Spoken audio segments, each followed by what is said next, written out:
First things first, is this working? Can you hear me? Because this is like the first time I've done one of these. And the last thing I want to happen is for the audio not to be working. So, can someone just hit the chat, make sure, boop, boop, let me know this mic's working. And then begin. Okay, loud and clear, right? Welcome to my birthday stream. At some point, Louise will turn up. I don't know when she will. She will appear later. There's somebody really want to see Louise. I've got some presents and things to go through over here. It's outdoor stuff. And this is a graphical representation. I'll show you this. Of all the questions I've been asked so far. So what I'm going to do is as I go through these, we try and get you to try and guess what these might be. The way I'm doing this is I'm going live on my phone, which is here. I've got my laptop here, so I can monitor the comments. I'm going to go through these ones that were pre-submitted. First of all, through the stuff, and I'll go back through the comments and try and address some of those as well. It's boiling in here, which is why I'm having this watermelon lolly. These are the best lollies, by the way. The watermelon lolly. Sheep. What does that mean? Thank you, Gareth. Oh, Gareth's a member. Hi, Gareth. Wow, there's like 35 people here. Last time I went live, no one watched. Oh, yes. I also have these, and these are smelling salts. This is basically liquid ammonia in a bottle, and I bought this because I saw like weightlifters and stuff use this to get themselves into the zone for lifting. I thought, brilliant, this will wake me up in the morning because I'm not a morning person. I'm always really tired in the morning. So I thought, you know what, I'll buy this, give it a bit of sniff, I'll get a burst of energy, it'll be great. That's not what happens. Do you want to see what happens when I smell this? Okay. Oh, there's a bit of a whiff off already. Ugh.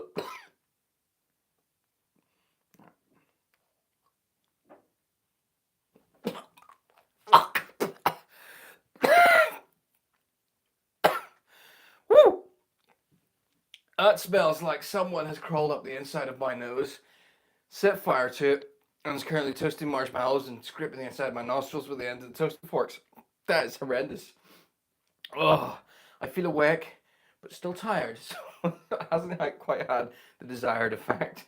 I'll tell you what, if anyone does like a super thanks or anything, I'll spell that again. Right, put that away. Oh, it's horrendous. And we'll jump into the questions. Right, first of all, we've got this. Can you guess what it is? I'm not going to wait because there's a lag in the live. So I'll tell you what that is. The first question was, tell me about your experience with barefoot shoes. Because recently I made a video about these. These are barefoot hiking shoes. These are Vivo Forest Escapes. And I mentioned that prior to that I'd done outdoors stuff with, I'd done running before. By the way, we're going to cover a lot of topics here. We'll be running, camping, hiking, whatever.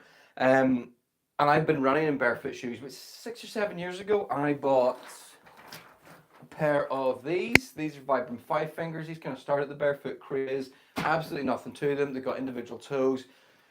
Took 6 months to transition into running in them. Got up to 18 miles, and then I really injured myself and kind of went away from them. But I always loved how the ground feels when you get out and you know, just even when you're walking. So I've gone back to barefoot, but not for running, for hiking. And so I got those Vivo shoes. I've also bought myself for my birthday a pair of these. These are Zero shoes, like trail. And these are for hiking, and there's nothing to them, and we'll see what happens. I have got another pair of running minimalist shoes, barefoot shoes. These are Ultras. And yeah, I'm going to do some more running than those. But yeah, barefoot running, did it in the past, injured myself, back to barefoot, but this time for just the outdoors experience, being able to feel the ground as you walk. There's all this talk about, you know, grounding and connected to the ground is actually good for your health. I don't know if there's any kind of mystical connection. I mean, I doubt it. But it definitely does feel nice to be out and actually feel the environment that you're in. And as you're a kid, that's what you did a lot. You ran around in your bare feet, right? Moving on from the barefoot question, right? The next question was, what was that? Oh, we'll tick these off.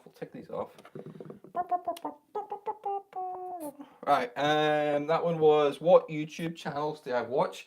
I've got a clipboard here because I'm really better at remembering this kind of stuff. So, it might surprise you to know I watch very few outdoors channels on any kind of regular basis. I mean, I do every now and then. I'll go on and I'll watch maybe a random outdoor video that someone's did. There's some channels I'll regularly go back to, like Paul Mesner's. I've watched some of, you know, Grizzly Gaz's, and there's a guy, Tom Howe, from Northern Ireland, made really, really, really good, like, bushcrafty type outdoors videos. You sit and relax. He's not really making them anymore. But yeah, I didn't really watch outdoors videos that regularly, and I've always been like that. I've never really watched a lot of the type of content. I'm starting to gunk up from that stuff. I've never really watched a lot of the type of the content that I make because I make videos for a living, like during the week, and then I make videos on the side for YouTube.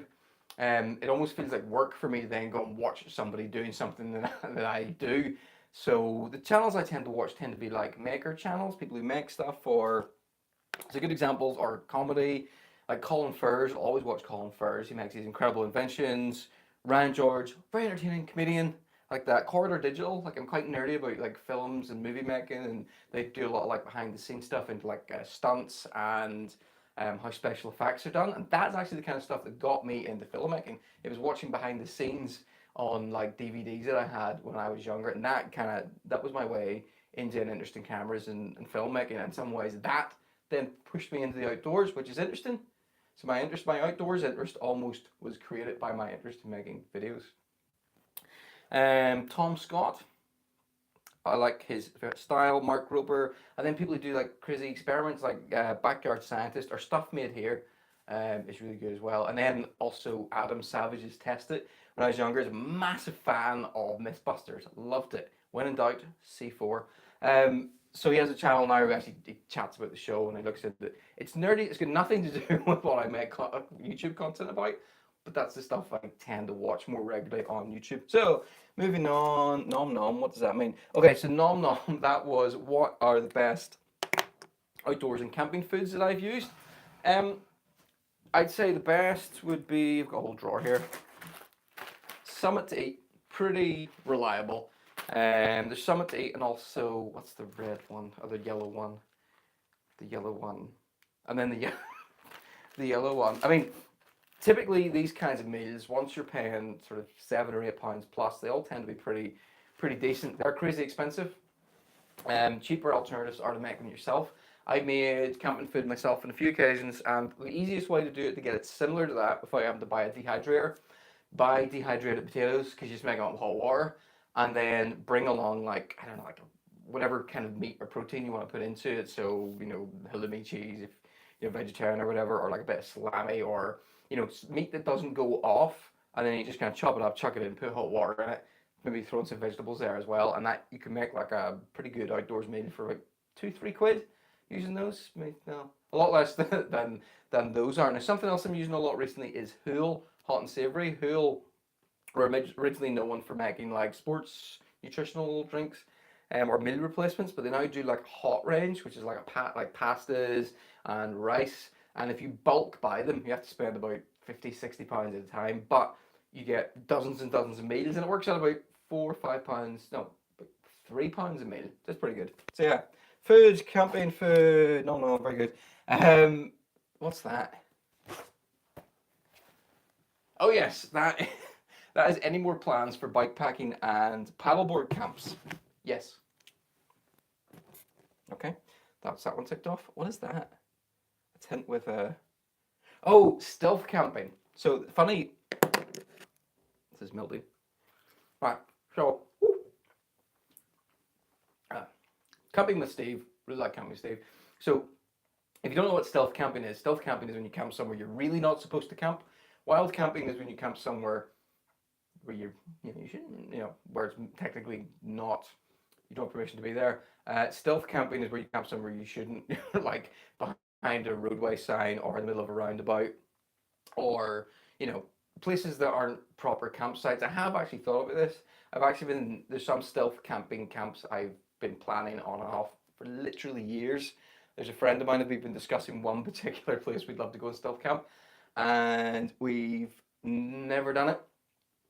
And I don't know if we ever will. I think for me, what I get out of camping, I wouldn't get from stealth camping. For me, I've said this before, it's not about just the camping, it's not about doing something that feels like you're not going to be doing it. It's not about just sitting there eating some beans and sausages off a fire. For me, it's about the locations, it's about the environment, and also for me as a filmmaker, it's about being able to create something that's cinematic. So the stealth camping is sort of the opposite of that. You can't use big cameras because you want to be subtle, so it can't really be cinematic. It's a very different style. So I might possibly at some point do some kind of stealth camp, but when and if I do, it'll be done in my style, my way. That's stealth camping. Let's have some nerds. Nerds gummy clusters. These are amazing. Like, it's basically like tasty jelly covered some ASMR.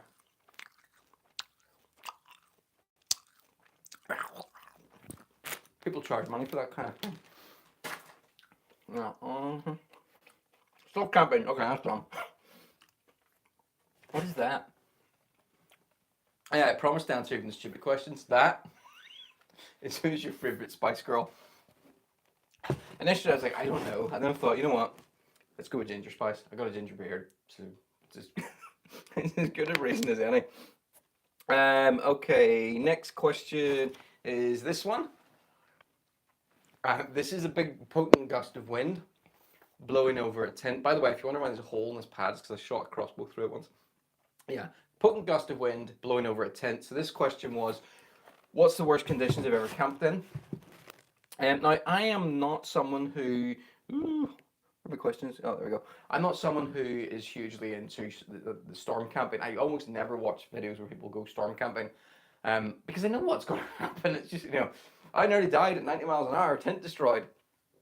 You know, I'm just not that interested in watching somebody get buffeted around inside a tent for whatever number of hours. I do sometimes watch those videos, but I basically skip to the bit where everything starts to break. So I'm really bad for storm camping retention. Um, and also, as someone who really struggles with sleep, I rarely go out in conditions I know are going to be really bad. But the worst conditions I had for camping was probably the night I tried to camp on one of the most easy accessible mountains in the Mourne Mountains, which is this range quite relatively near me. And I need to eat. This is going to drip. And it was on Hen Mountain. And Hen Mountain is kind of like a beginner mountain. Any idiot can climb Hen Mountain. Louise climbed Hen Mountain. She could hear me downstairs. Um, yeah, from the car park, you could be on the summit in 15 minutes. Louise took about an hour and a half. um, and it's not that tall. And it's on the edge of the mountains. So there was a night, it was kind of windy, but I really wanted to get a video done. So I pushed myself out and thought, I'll do Hen Mountain, I'll be quite sheltered. But oh my goodness, it was not sheltered at all. The wind in the top of it's horrendous. The forecast was like 60-mile-an-hour plus gusts. And I don't know if it was the shape of it, but the way the wind was just swirling around it. There was nowhere I could find that wasn't didn't have wind blast. And I'm right at the summit, kind of near blowing over. Hiked down the edge a bit, and the wind was just corkscrewing around this mountain. So I thought, you know what, I'll pitch up at the bit it's the least wind. Got pitched up, got into the tent, and just lay there. It was just.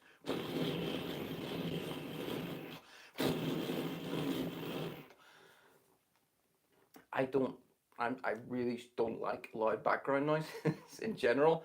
It wasn't fun. I put in my headphones, and it kind of went from to. I can still hear it. It wasn't gonna work. And when I'm in those situations, I just don't relax. I'm like, I get a complete adrenaline rush. It's like, so my chances of me sleeping are not good. And the tent was starting to bend, and eventually I just packed up and left. And that was the worst conditions I've probably been out camping in. Now, I did once camp in sub-zero temperatures without a tent. Actually, one of my very first wild camping videos is that when I was the guy who's a survival instructor and expedition leader, and I bought a big army surplus tent, like an Arctic one, and we went out and we camped sub-zero. It was in snow, just tarps over heads in a bivy bag, and it's like tiny, a gap for my mouth so I could breathe. That was like a baptism of fire, proper introduction into wild camping. But I wouldn't have said the conditions really bad. I did lie all night looking at the trees above me, wondering if they're going to come down and kill me, but they didn't. They didn't, and I was fine. And when you're with someone who knows what they're doing, usually you kind of feel, well, it's their fault if something terrible happens to me. All right, moving on. What is that? Oh yeah, it's a barrel full of toxic waste. Because somebody asked a question about there's a lot of blue-green algae at the minute in Loch Ness, and someone wanted to know what I thought about that. It's not good. Okay. Next question. What's that? Oh yes. Okay. This is best experience when camping. Worst experience in camping. I wrote this down. This is how bad I am remembering. Oh yes. So I think my best experience camping, or at least probably my favorite video that I've made, has been my Lost Valley in Glencoe camping video I made. Oh, it's 2 years ago now. I can't believe that's 2 years ago. Is it? It's at least a year and a half. Yeah. I'm not explaining much more about it, but if you want to watch one camping video that kind of shows the types of camping video I really like to make more of, go watch my Hidden Valley or Lost Valley in Glencoe video. Worst experience, hands down, was the time me and David Doyle got attacked by midges. Is David in the chat? Is he in the chat? I don't know. Can't see. Anyway, yeah, me and David Doyle. All messages are visible. There we go. Right. Yes. Oh, he's here. Hi, David. Yeah, we went camping, eating alive by midges. The footage of that was so bad, I actually ended up getting interviewed for Channel 5, and it was on a Channel 5 show called like Camping Disasters or something like that.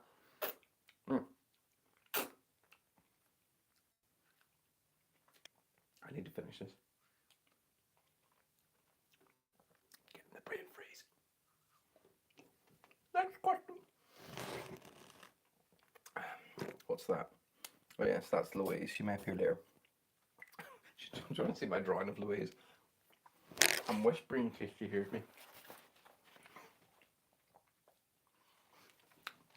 Fairly accurate representation. What's that? Oh yes, this. Someone asked. I just got lollipop down. I'm sticky. This is not going well. There's nothing to wipe my hands on apart from that pair of underpants over there. This t-shirt needs washed anyway. Yeah, so somebody asked me, this has got nothing to do with anything useful. How would I kill a tiger with a pen? Well, I'd probably take the John Wick approach, first of all. Stab it in the head. But then, if I'm going to succeed against the tiger, it would probably need to be about 5 minutes old. That's a dark question and answer. Why would anyone ask that? Alright, how would I kill a tiger with a pen? Kill it when it's young and defenseless. Okay, this one's a little calendar. What age are you? It's my birthday today. Yay! Oh yeah, I haven't looked at my presents yet. I'll look at some of these in a second. How old am I? I'm 37. I'm not entirely thrilled about it because what I've discovered this from myself and discovered this from a few friends I've made that are older. Pretty much who you are and who you feel as a person sort of sticks in place somewhere between 25 and 30. And you're kind of, yeah. Basically, the way it works is you'll always have the young mind you had, but your body will just get older and older and older eventually. Right, let's look at some of my presents. Oh, I forgot about this. This is one of the best things I've bought this year. One of Louise's aunts have this. It's quite handy having these aunt-in-laws who buy me birthday present. But this is...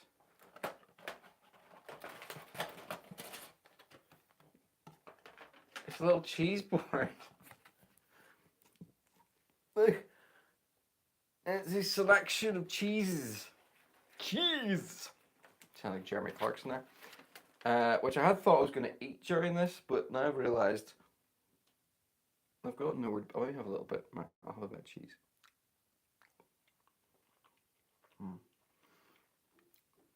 Something that's really important if you want your cheese board to be delicious is don't take it straight out of the fridge and eat it.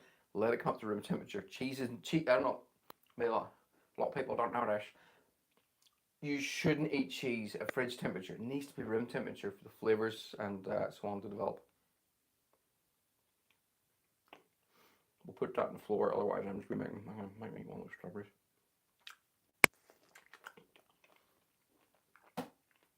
That did not go in the bin.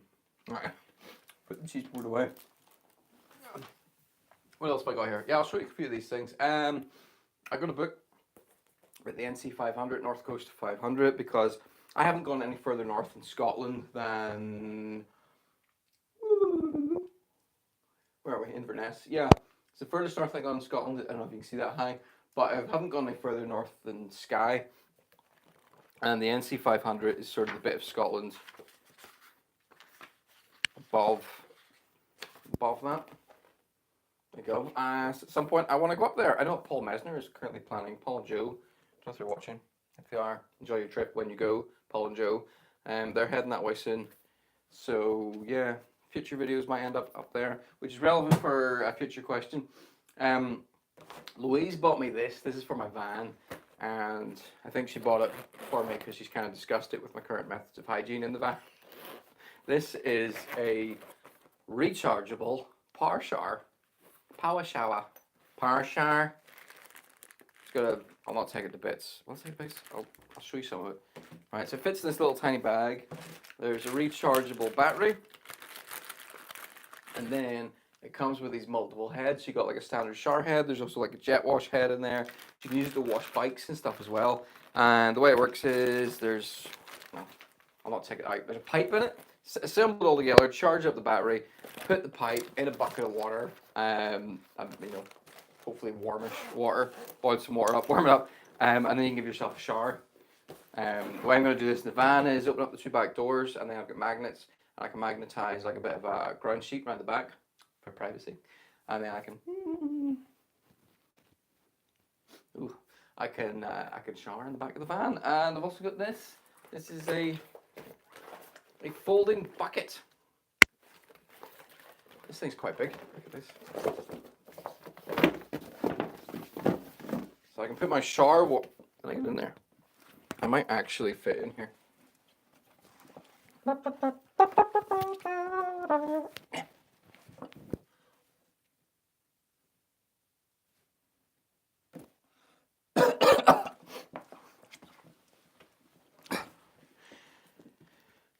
Well, that was unpleasant.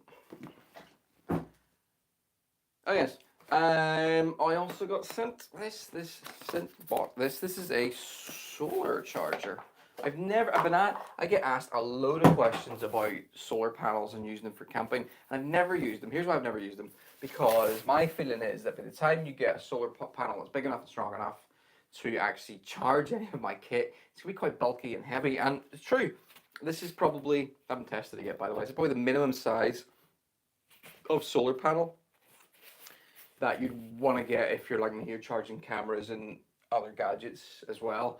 Because it's a 28 watt one, which sort of, I'd say the minimum you want, especially in Ireland, especially in the UK, where it's cloudy most of the time, and this will probably be down to like half, you know, output if you're lucky. But this all folds. This is Big Blue. I checked a pile of reviews, and apparently this is the best of this type. So this one folds like this.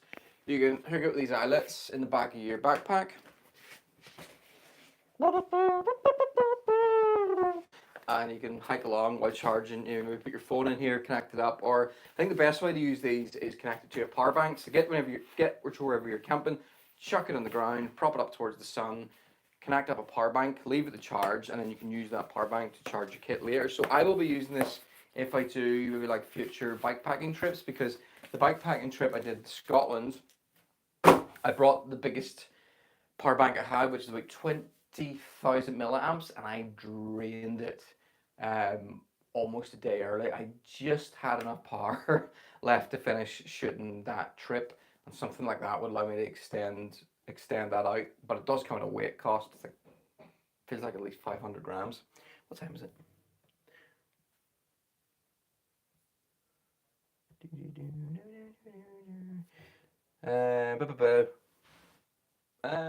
Yeah, we'll look at that briefly. And this is I got this for myself. This is a nature hike down sleeping bag. This is like well, they claim it's like a 2-3 season. I would take that with a pinch of salt and say this is probably like a 1 season. And I do have a really good down sleeping bag, but it's bulky, and for warmer weather it's actually overkill. And this compresses away down. Costs about £100. So it's that's actually in a cheapish bracket for a down sleeping bag. Compresses to that, which is tiny. That's a lot smaller than my other bag compresses down to. And I kind of wanted a smaller bag for some lightweight summer stuff. So I will be testing this to see if it's suitable for that. I'm not going to bring it out because I need to weigh it first to make sure it's actually lighter than my current one. Because if it's not lighter, I'm returning it. Right, back to the questions. Once I get through the questions, I'll go through the chat. I'll go through these quickly. Midges and ticks. Why do I attract midges and ticks? Can anyone guess what this is? No, it's not a fried egg. This is, in fact, a very accurate representation of Northern Ireland. That's Loch Ness. In, in the middle. The question somebody asked was, do you feel that you're running out of places to make videos in Northern Ireland? Because I've seen you in other parts of Ireland and the UK. Don't know if that guy, I don't know if he'd taken offence or anything, but no, I mean, I could make videos just in Northern Ireland for years and never run out of locations because you can always change topic. You can always change topic. That's something I'm trying to focus on more, is not just making a camping video, a camping video, a camping video, a camping video. There should be something different each time, and one of the things that can be different is, you can do a challenge, or you've got weather conditions, or but then you also have locations, and I kind of want to do more. I like the channel do more of these sort of bigger adventures, longer videos, where maybe traveling slightly further, but not always. Not always. I've got loads of plans for stuff I want to do actually really nearby. But there's another reason, because I've noticed that anytime I make a video outside of Northern Ireland, particularly over in over in Scotland or over in the Lake District or somewhere like that, I get like 10 times the views, and it just boils down to population. I mean, Northern Ireland has a population of like 2 million people. The rest of the UK and Ireland combined has got a population of like over 100 million. So, and people tend to watch videos about areas they're more familiar with if you make it about the geography. And I kind of want to, because I want to show off different locations and different landscapes. That's why I went to Scotland to make that Lost Valley video. That's why I went to Wales recently and into Snowdonia recently, because I want to show off those locations. I want to kind of take people along with me and show off different areas. So no, I haven't run out of places locally, but I do want to explore wider. And I'm sticking to Ireland and the UK for now, because there's lots of places. Who knows? Will I end up going further afield?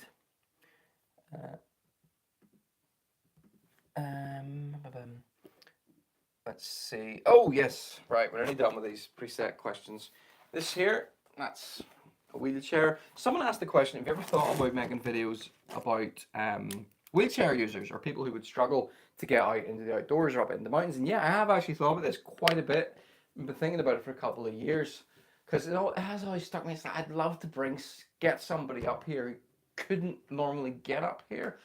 I mean, there's people who couldn't hike, up anywhere high because for general fitness reasons to start with. But then there's people who, for whatever reason, have just got a disability that means they can't physically get up there. And I've always wondered, are there other locations that would be good to highlight? That'd be really good for people like that. Like one location I always think I'll be really good for someone, especially like a chair user, would be Silent Valley Mountain Park in County Down, because there's a road that goes for 3 miles up into the mountains between reservoirs, and you could get up there, and it'd be a long day, but you could get up there. And there's a few other locations like that where you could get up there on wheels. But I haven't gone any further than thinking about it. Might be something I might want to touch on at some point. What's that? Oh yeah, this is it's a steaming pile on the top of a mountain. Somebody wants to know, how do you poo in the mountains? I don't know if this is the topic I want to discuss, but I'll discuss it very, very briefly. If you're in a forest, dig a hole, find a tree you can lean against. Make sure you cover it up afterwards. If you're up on open mountains, that is a whole other bottle game.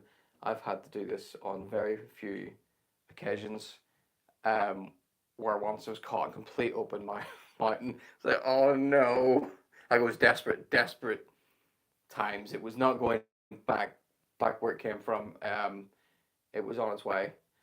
So and yeah, so what I did was I went off the trail a bit until I found this big rock, and then I got as low as I could into like the heather, kind of separated the heather and got down into it. And I'll leave the rest to your imagination. But yeah, that's how I pooped in the mountains.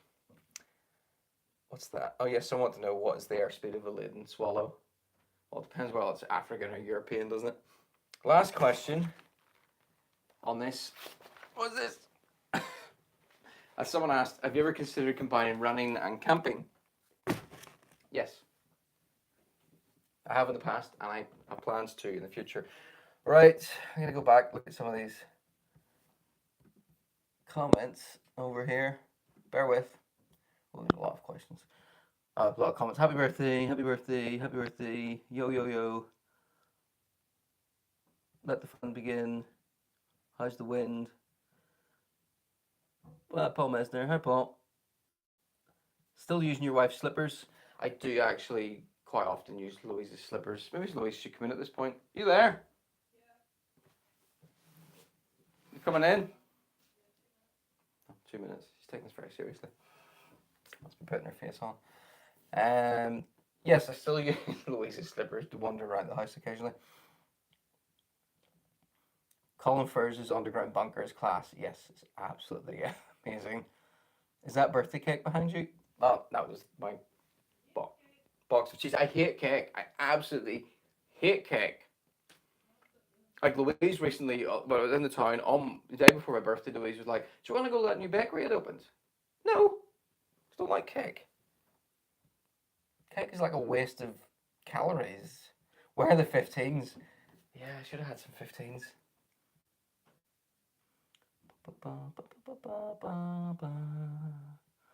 Top tier confectionery. Yeah, I want some more. Where do I put my nerds? Just what I need. A lot of A numbers.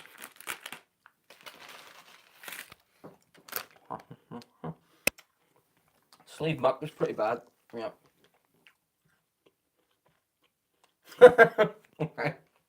Here's a good question. Brian was asked, are the pinpoints of the map behind you where all the bodies are hidden? Yes, they are.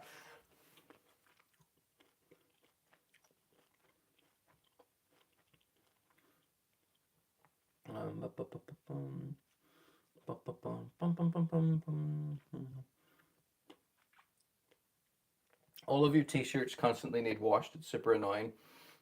Yeah, all of my t-shirts do constantly need washed. I do tend to try and wear the same t-shirt. Gets me as many days out of it as possible.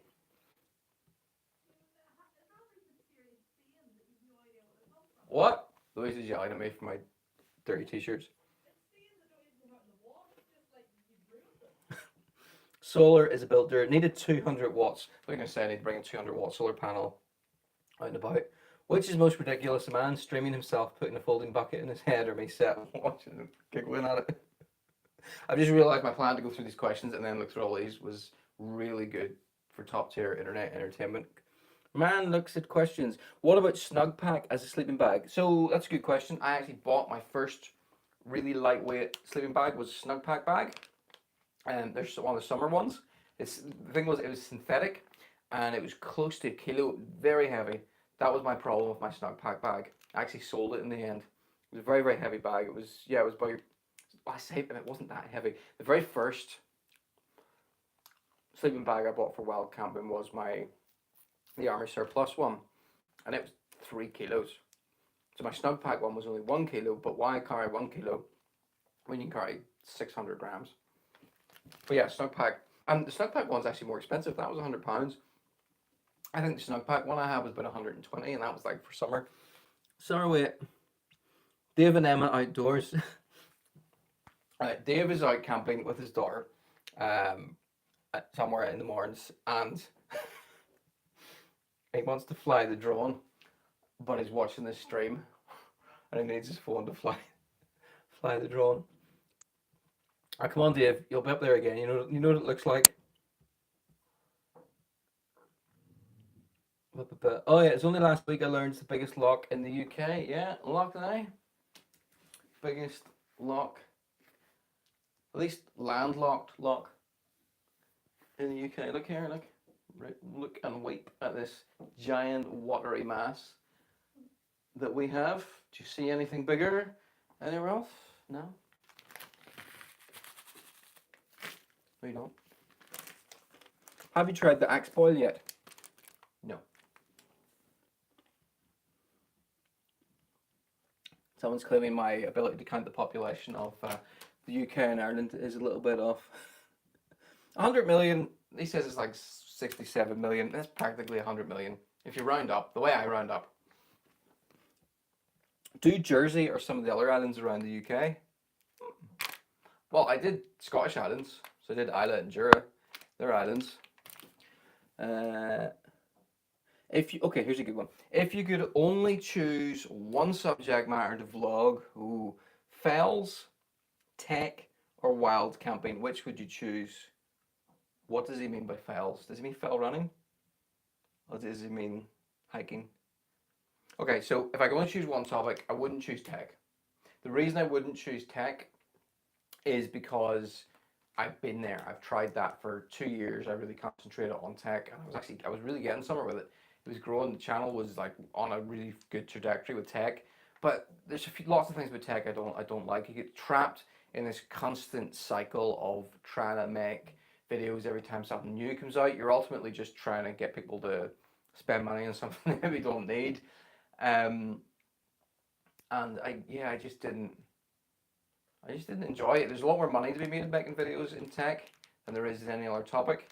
I think if I could only make videos on one topic, I would maybe do wild camping, but spend a lot of time making like really long form videos that really kind of like mini movies. That's what I'm trying to do at the minute. But yeah, it wouldn't be tech. Rathlin Island would be a good one to do. I have been over. I am way ahead of you, Sunshine. Who is it? Nicholas Davies. Yeah, way ahead of you, Sunshine, Nicholas. I have been over and recce'd Rathlin for potential camping spots about a month ago, so watch this space. I've got sugar all over my hand.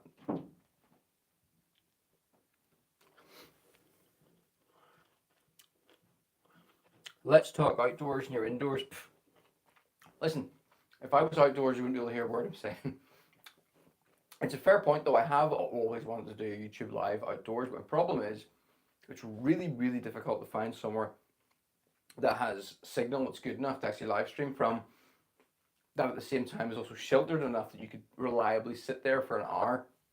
There's a few locations I thought would work, and I've been there in various conditions, and it's not been great. But someday I will do an outdoors live video. David Puts camped in my dinghy in Rathlin last month. Great. David Puts, I think, is a dark horse. I think this guy has had a very crazy past with his sailing and canoeing and yeah, regular adventure man. Oh, Grizzly Gaz is here. Hey, Grizzly. He's called Gaz and he's Grizzly. You think the Earth is flat?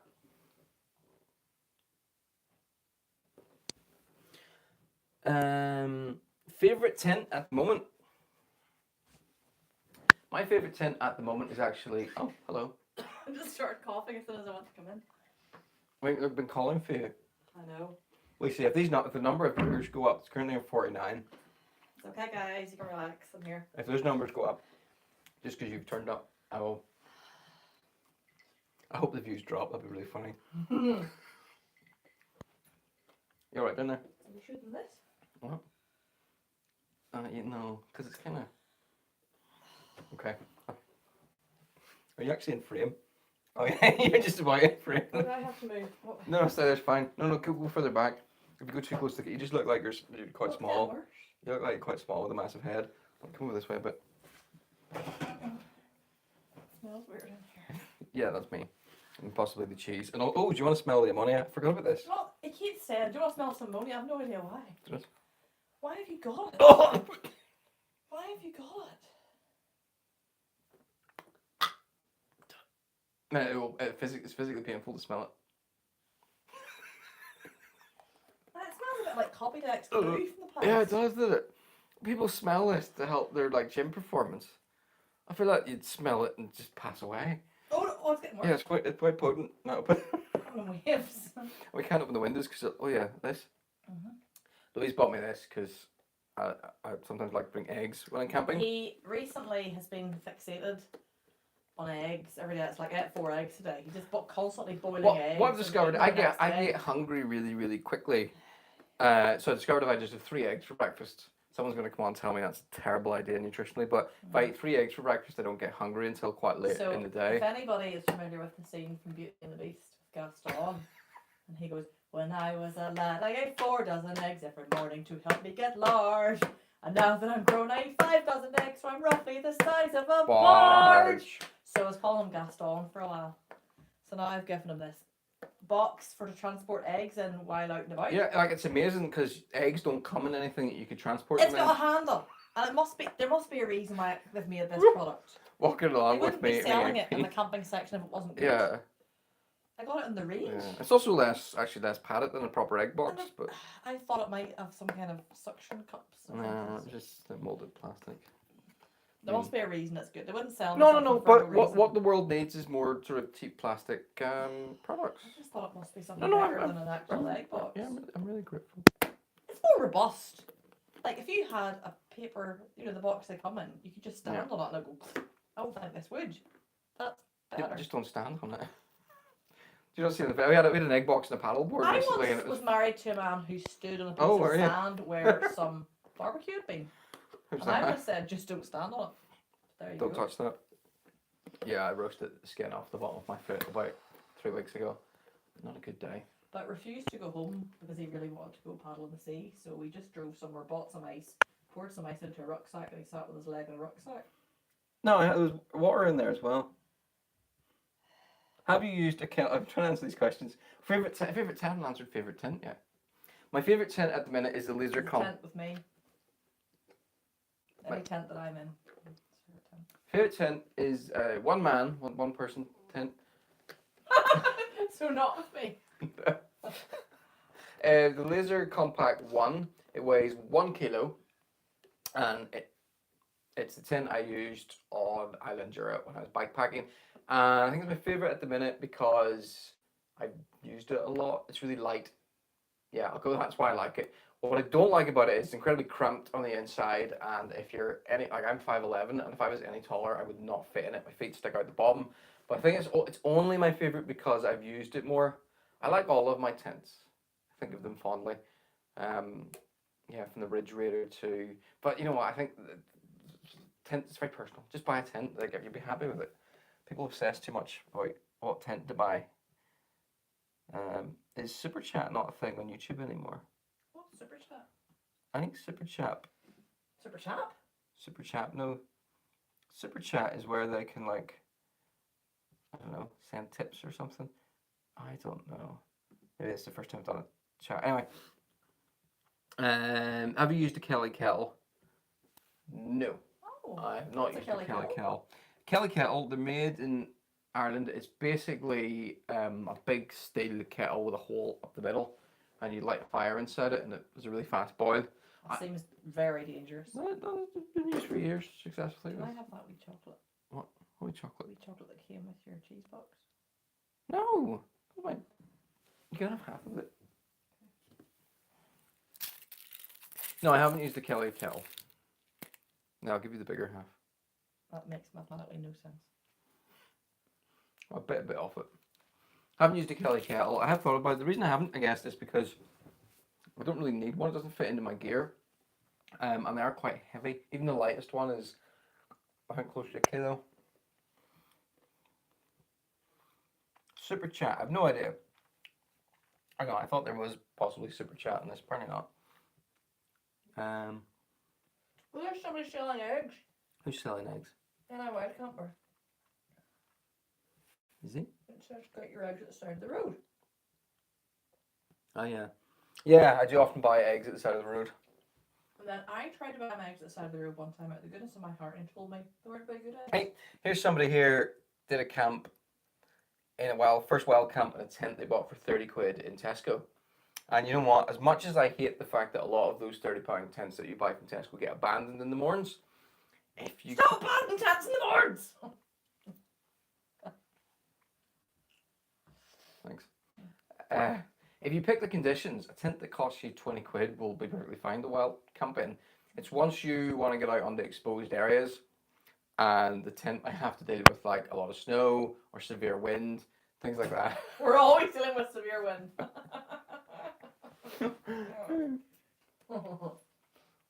You might want to splash more money in a tent. Well, also a more expensive tent is going to be significantly lighter. It would be easier to break the eggs into a mylar bag. What's a mylar bag? I just have a bag of eggs, loose eggs. That's like a health hazard because then they're like you've broken the protective shell. Bag of eggs. Do people do that? Oh, you can buy you can buy a carton of eggs. See, Stephen likes a boiled egg. This isn't eggs. Yeah, I like a boiled egg. He likes to eat a boiled egg like an apple. Paul Mesner does take his eggs and crack them into Nalgene's and walks along with a little bottle of eggs. What, just swigging it? Just swigs them.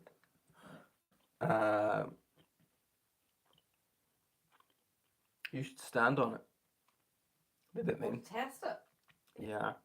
Are you allowed to wild camp around the morns? No.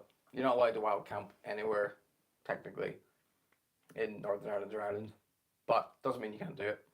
And loads of people go wild camping across the UK and Ireland every year in areas where you don't have open access. And like the simple rules are: be respectful, don't leave a mess. I wouldn't camp somewhere that's in a field of sheep, for example, or within or a bull. Like for very different reasons. Yeah, a few hundred meters of a dwelling. Yeah, wild camping is one of those complicated things. People say it's illegal, and I think calling it illegal is a distraction because when you say it's illegal, it implies that if the Rozzers drove past and they saw your tent, the Rozzers, yeah, the 5-0, the 5-0, the pillars, that they would get out and come at you and, you know, beat you over the head. Be tasered.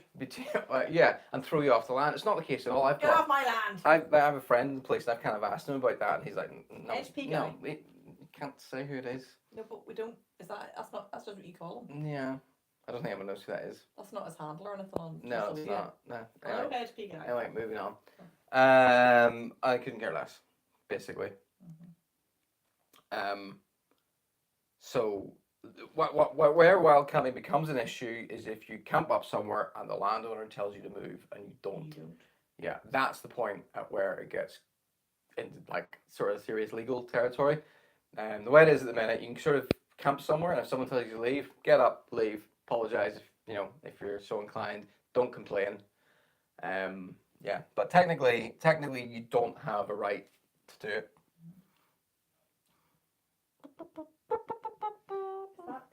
Stephen, you have membership, but don't see sticker or super chat options. Yeah, I don't know why there's no super chat. What does it mean? Super chat? Super chat? There's this thing at the bottom where they can like show your support. And give us money? Yeah, I mean, I had a birthday. My mum gave me a few pounds, so. Look at that, Louise is bonkers. Yeah, Louise is bonkers. Some folk break eggs into mini Nalgene's. Okay. How about egg in a bag with mushrooms, ham? That's quite good. A pre-made omelette. Omelette.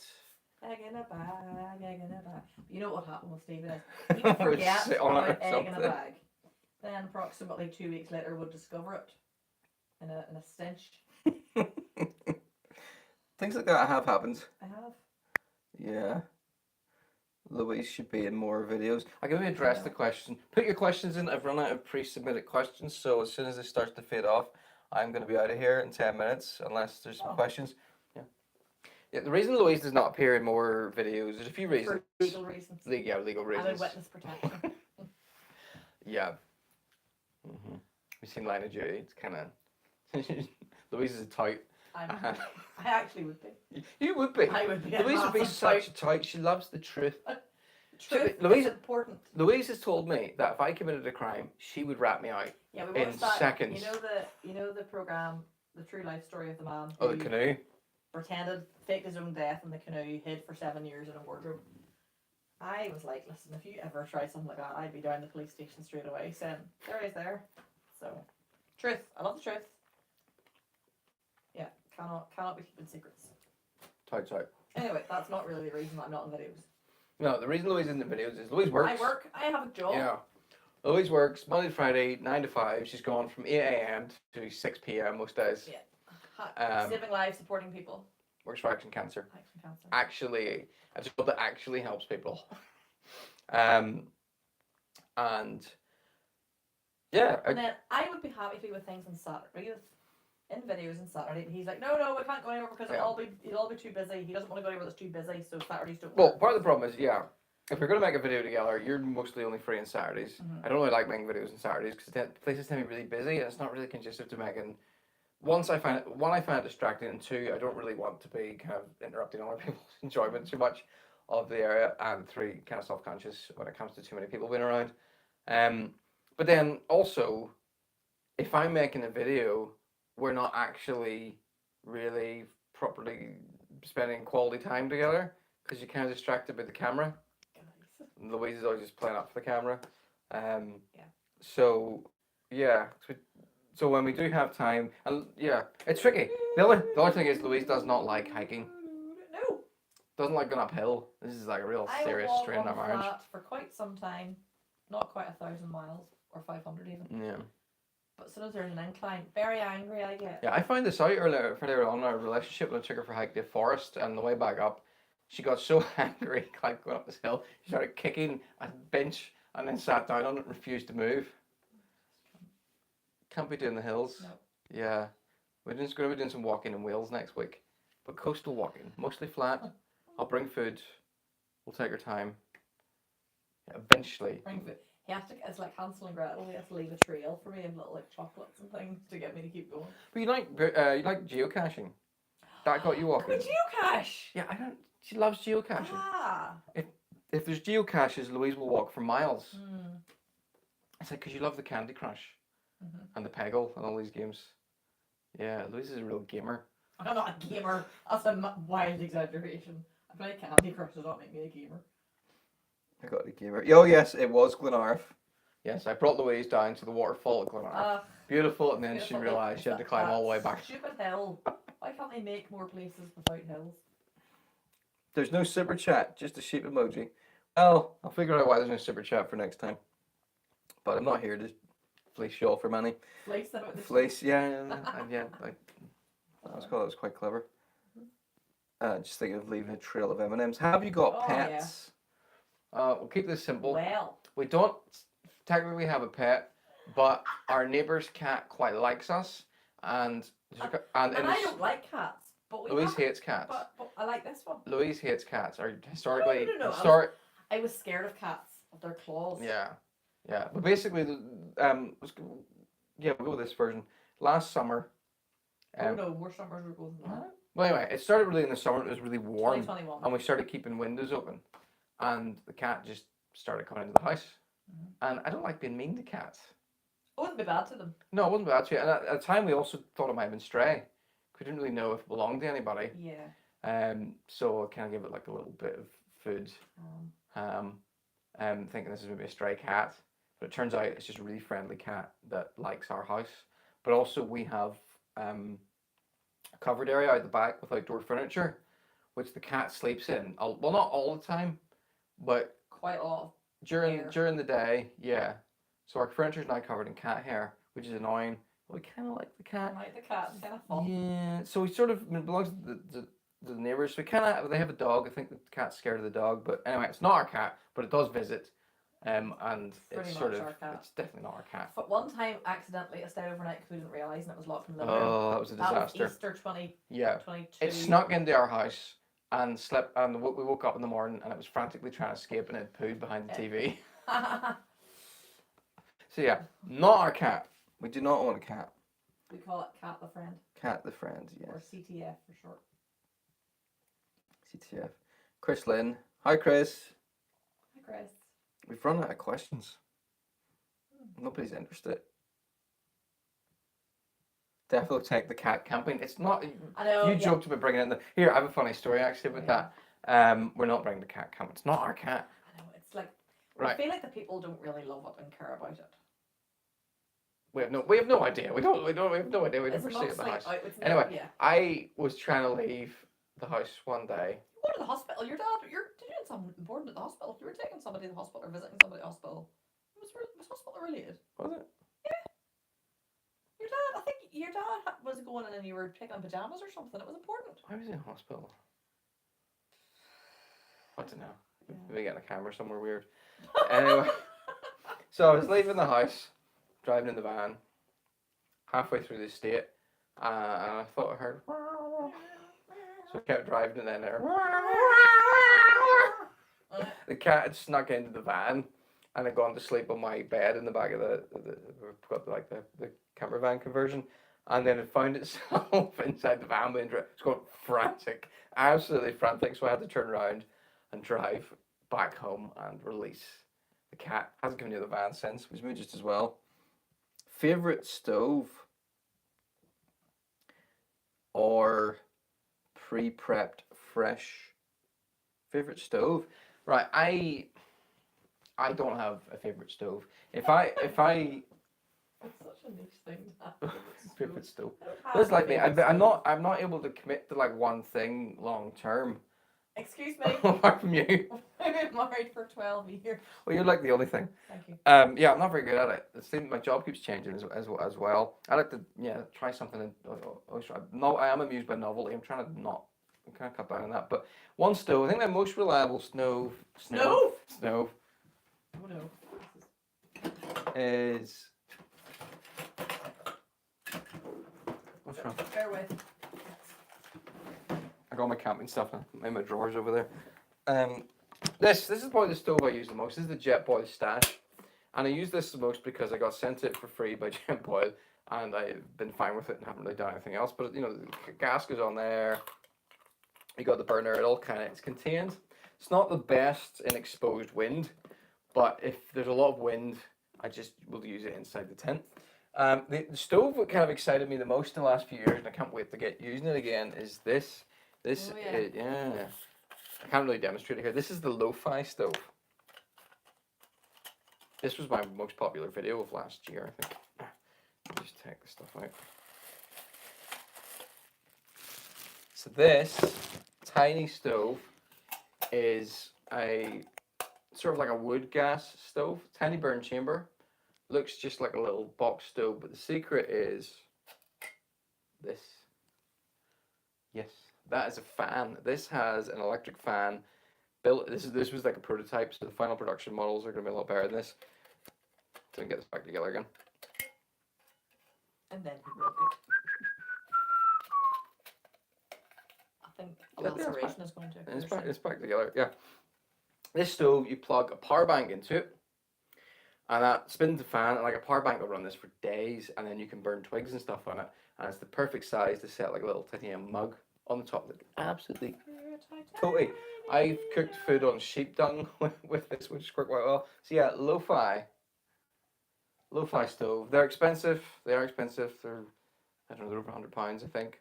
But it's a cool little gadget that it gives you the controllability of gas. Controllability. Well, I don't It is a real word. Controllability. It's a real word. Because it comes with this little pot, this little potentiometer that you can spin. What? Potentiometer. Pot. Potentiometer? Pot. Yeah. Oh. Yeah. The technology. Potentiometer. That you spin, that changes the voltage. I mean, change the voltage, the fan spins faster, and then you can actually control the temperature of a wood stove, which is really cool. You can put it up full blast and you get this like jet of flame that shoots out the top of the stove. So it's really cool. I'm slightly reluctant to use this in the summer in like really dry locations because of the current fire risk, but I will be using it. Forest fire, that'd be embarrassing. Yeah, I'm gonna try either the sheep poo stove. Yeah. Do you have a hot tent? Only in the summer. A hot tent is like you're like the audience. Here's some exposition. A hot tent is like a big canvas tent that you have an actual physical stove in, metal stove, with like a chimney that goes outside, and you can burn wood inside the tent. Oh, is that not like what Inuits and stuff have? Yeah, Like a yurt? Yurt. It has a chimney thing out of it. Yeah. Right. But don't have a hot tent. I might try it at some point. The problem is though, with the hot tent, you're going to be carrying about 10 kilos probably just for the tent into wherever you're camping. But it does mean you're toasty all night. There's still 46 people watching. And said hello to. Said hello to who? Well, I don't know if they're watching or not. If you're watching, hello Phoebe and Emily and Matthew. Oh yes. And oh yeah. Stephen is terrible with names. Couple names. Soda Windmaster. Doing any trail runs in the near future? Near future. We're doing a video of a trail race in July. This is July. What is it? This is July. Oh, I need to start training. Terrible concept of time. Hashtag ADHD. Yeah, this is July because my birthday's in July at the start today, the 2nd of July, 37. Yeah. What was the question? Trail races. Yeah. So in short, I'm semi-retired from trail running since last September. I took a break. There's multiple reasons for that, but I'll be getting back into it in July, which is now. I'm doing a little bit more, but not as much as I have done in previous years. But I want to combine running with camping a lot more. I want to combine it with camping. Love your content, Stephen. Thank you. Paul Mesner has a question. If you had only one pin left and place to go on the map, where would you go? Now, is that like one place to go forever? You know, I have to. That's you go live there. That's the last place. Or if I could make one final video. One final video. And does it have to be one of the pins already on it? Oh, no. It's a place like anywhere. No, I think you mean it has to be one of the pins that are already on it. Oh. But only one place. Well, that's a really difficult question. Okay, so let's. Okay, here's the scenario. I'm retiring. Scenario is, yeah, he hasn't explained it. All right here. Okay, I'll add a scenario to this. I've decided I'm giving up the channel. If you're joining this live at this point, it's going to seem weird. I'm giving up the channel. I'm only going to make one more video. Where would I make it? If I phrase it that way, it's a really easy choice. I would go to the Mourns. He loves it. And well, it's not that. The Mourns is where this all kind of started. So I like story arcs.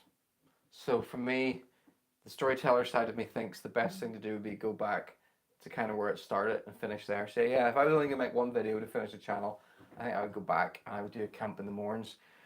I would probably do a 3-day trip, slowly make my way around the Mourns, just camp in a couple of my favourite places. And that's how I would end the channel. Oh gosh. It's a very sad note to end. Yeah. Hope that answers your question, Paul. By the way, Paul, when are you coming over to the Mourns? You promised me. The map and you has no pin for the 12 bends in Galway. There are more places that I want to go to than pins on this map. Once again, he's full of good intentions, gets these things, but doesn't update them.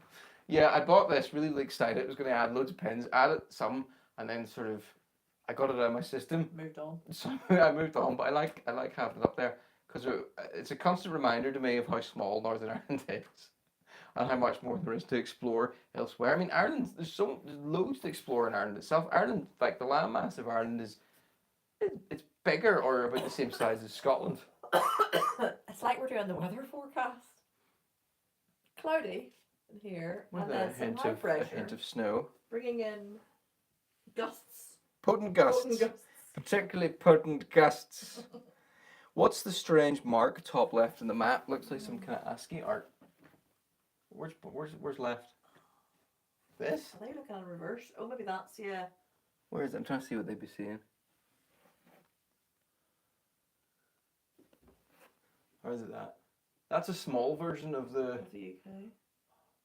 Yeah. Of the Isles. Can't call it. Someone will get offended if we call it the British Isles. No, it might be this. It might be this triangular thing they're seeing. Oh, that's like a distance chart. It's great, just the back of my head. Joe loves Joe Mesner. Hi, Joe. Loves that I had to make it a scenario. Joe's my favourite subscriber. Excuse me? I also subscribe to your channel. Yeah, out of duty. Also, I'm paying $4.99 a month for some kind of, what am I, a Patreon or something? I gotta cancel that. Oh, Joe wants to come on a hike, and she says she'll sit at the top of the bottom and chat with you. Oh! I think you and Joe will actually get on quite well. You just sit and eat mini eggs while you go off the hike. Brilliant. Um, Candy Crush. have you considered long distance trails? Yes. Next. I have, yeah. I mean, I'd love to go to Canada and do, or somewhere like that, and do one of those like real proper wilderness long distance trails. Maybe the Appalachian Trail. That's not in Canada, is it? Appalachian. Anyway, one of those like proper backpacking trails that you can actually do in places like that because the weather's going to be consistent for a long time. I'd love to do that sometime, but my problem is because I work. My job basically means getting in the way. my job basically means it's very, very difficult for me to take more than 2 weeks off at a time.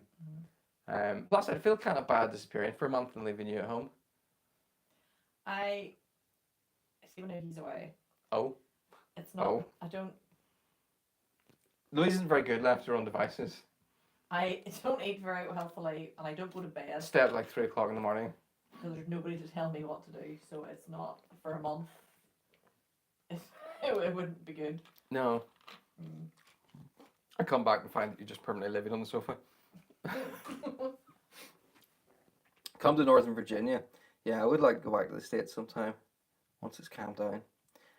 Calm down. It's wild. You've not heard about America? The whole of It's America. on fire. It's like it's like Northern Ireland every July. The entire place Okay. up in smoke. Everybody rioting. Is that not France we're thinking of? Well, just We're wait the rioting next. in France. Yeah, but just wait the next week. We'll show the French what proper rioting is. Cairngorms is pretty beautiful. Have you ever been? Yes. I've driven through the Cairngorms. I've shot drone. Cairngorms. What? Not the Cairngorms. There's not a man I called said Cairngorm. Cairngorms. Cairngorm. Cairngorm. No, our special guest, Cairngorm. Cairngorm is going to come on and present tonight on the mountains with Cairngorm. This is a daisy. Cairngorms. Cairngorm. Cairn. I'm going to call it Cairngorm now. It's like he calls Keswick Keswick, and now we call it now, that for fun. Yeah. And then you were talking to somebody at your church, and you said we were staying in Keswick, and then you had to correct right. yourself. Leave me alone. You're the Gestapo of grammar. Haven't been to the Cairngorms. Yes, I was in the Cairngorms. I drove through it on. I don't know why we went right up at the big ski resort. For I was operating drone and second camera on a documentary, but 3 years ago now. And we drove through there, but we just like we didn't stop. We did stop, but we stopped. Oh yeah, I burped. Shouldn't have had sparkling water. That was a bad idea. Do you want to smell some ammonia? No, I do not. Maybe I need a blast of this. What was I talking about? The Cairngorms. The Cairngorms, yes. Cycling documentary. It's up in GCN. It's called How Cycling Changed My Life, I think. And we drove through it really quickly. It was 1 September, but I haven't been back. I would like to go back. The problem is it's slightly further to go. For me, if I go to Scotland, the obvious choice is to head more towards the Highlands. I don't know why. It's just my instinct is to head sort of northish rather than the northeast. I think I like being on the coast. Yeah, I think growing up, because most of my summers were spent sort of in this, well, never in here, but my summers were spent either here or here. Occasionally here, but there's lakes there, so that's pretty much the coast. So yeah, when I go to Scotland, I kind of feel like I want to stay this area. But yeah, Cairngorm lives here. Yeah. It's like a I'll be blue back. plaque on the wall of this is the house where Cairngorm was born. Fancy doing the gravel grinder sportive in October? Oh, sounds awful. No, that's like racing bikes. Yeah. He's not good at bikes, to be honest. No. Somebody once said I look incredibly unstable when I'm on a bike. I like watching other people do stuff like that. I don't like being competitive on a bike. I know what it is. Running, yeah. Cycling, no. For me, cycling, the only reason I'm on this mechanical beast is that I can travel further and explore more. When I cycle, for me, it's never about the cycling. It's always about the location and where I'm going. So I just couldn't care less about getting a bike and grinding out several hours of top speed and knocking off some KOMs. Don't care. But what I would find enjoyable is if I got to explore somewhere new in the bike. So competitive stuff on bikes just doesn't appeal to me. I would like to do more bike packing, and maybe some of that would be on gravel, but not racing. Louise is brilliant, honestly. Read that bit. Yeah, some children watching. Vancouver Island is incredible. Favorite YouTube channels for learning and knowledge? I answered this question earlier. Was that your question? For learning and knowledge versus entertainment extra? Tom Scott. Yeah. We love Tom Scott. Yeah, I mentioned this earlier. I don't watch a lot of outdoors YouTube channels. I tend to watch channels of people who make stuff or do interesting things. Like Tom Scott, Colin Furs, for funny stuff, Ryan George. Pretty funny. Slow mo guys. Slow mo. Oh yeah, the slow mo guys. I didn't mention the slow mo guys. Love the slow mo guys. You got Used to watch Jurg, the slingshot Jurg Slingshot. Yes. When I'm trying to learn stuff on YouTube, I don't really have go-to channels. I just kind of type in whatever the topic is and then watch a video. I don't really have go-to channels when I'm trying to learn stuff. For a long time when I was getting into video, I would have followed a lot of like the well-known video YouTubers, but then once I get into it, I sort of got what I was going to get from them, so I don't really watch that kind of channel anymore. I probably learn more from longer form content, like like documentaries and things like that. But I'll sometimes search on YouTube for specific things I want to learn. Yeah. Such as how to fix the door of your van when the handle doesn't work. You bring Louise, she gets to enjoy civilization. You frolic with the bears. Bears? Bears. We're going to Alaska. Have you considered Fellraven? I can't. There's another word I can't pronounce. Fellraven. That's when you're Fellraven. with some glow sticks. It's up in the fells. Classic. What's that? I don't actually know what that is. Is it a race? Rolf Fumeris. If I was crazy enough to film a 30k trail run, what camera should I get? GoPro or 360? If you're doing trail run, you want a video and you're only getting one camera, GoPro. Every time.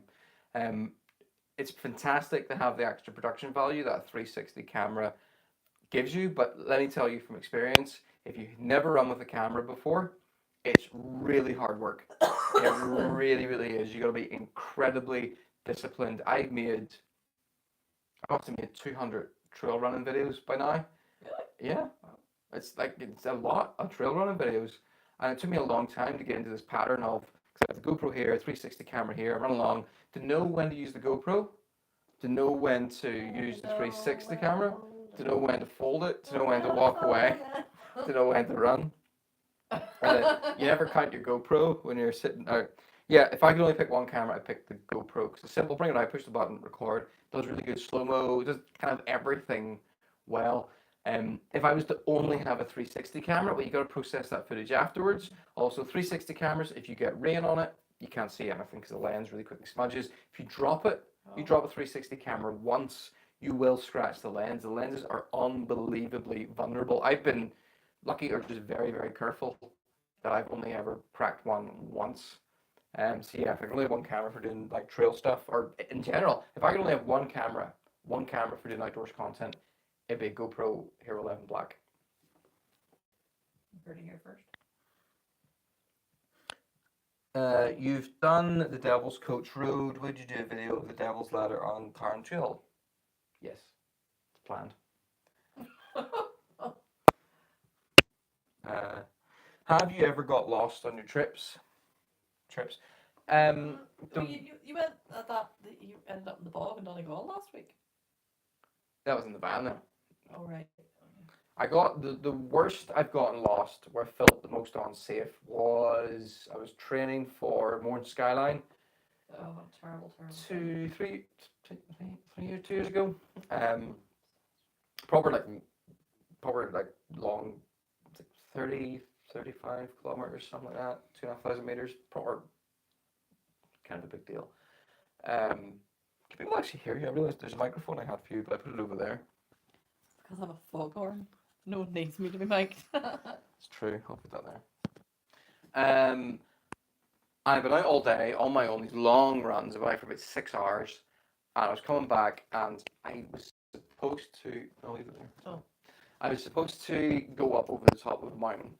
I didn't want to. It was burnout. If anybody wants to know, and I thought I could maybe like contour around it and avoid having to do the climb. And I saw on the map there was this little trail that looked like it went behind the mountains. I thought, I can just follow that. Now the trail disappeared, but sometimes what that just means is it's still there. It's just not as not as obvious. So I followed this trail, and it properly disappeared. And I found myself out in the part of the mountains I didn't know. And was it Burna? It wasn't Burna. Anyway, yeah, I found myself out in the mountains. Mist came down. I couldn't see more than about 20 meters. I knew there was a wall, so roughly in a direction I thought it was in, and I sort of knew from the lay of the land because I knew the mountain was over here, so I could see the land sort of rising up that way. So I knew, okay, keep the land that's rising up that way roughly on my right, and walked. And eventually I found the wall, but that's the most lost I've been. I haven't been lost for any more than that. Were you ever in scouts or cadets? No, that's No. good. I mean, I don't know, campaign No. too much in the way of I didn't even do a little bit. Duke of Edinburgh. I didn't even do Duke of Edinburgh. I really wanted to do. I didn't get into the outdoors until 2000. You was sort of kept in a box under the stairs. Well, not seriously. I mean, as a kid, as a teenager, spent a lot of time like splashing around rivers and exploring, like locally. But I didn't really get into the mountains and proper outdoor stuff until probably it's not that long ago. It was like 2018, 2017, 2018, something like that. I'd always wanted to do Duke of Edinburgh, but because I lived discrimination, that's what it was. Lived in a little rural village. No, that's not fair. It was announced at school. You could have done it if you wanted. It was discrimination. No, it was discrimination. Here's how discrimination. Right. It was first come, first serve. Okay. Oh. Yeah. And the school buses from where I live were the last ones to get in. So by the time we managed to get up, and basically the teacher took the sheets of the first people who got to her car when she drove in the morning. So by the time we got there, it was full up. And it still annoys me that there's some people turned up to the expedition without a raincoat and were sent home. And I didn't get to do it. That is annoying, actually. She should have done it. Yeah, I mean it's not something that I've sort of been. held You put your name in, and it's like a raffle, like a lot. You know, she pulls things out. Yeah, it's unfair. Okay. See, whereas I had no inclination to do it, so once I was that assembly, I zoned out of it. I also won the three-legged race in 1993. It was taken away from me as well. Why was it taken away? Because we were second over the line and someone else got it. It's a disgrace. But there was no VAR back then.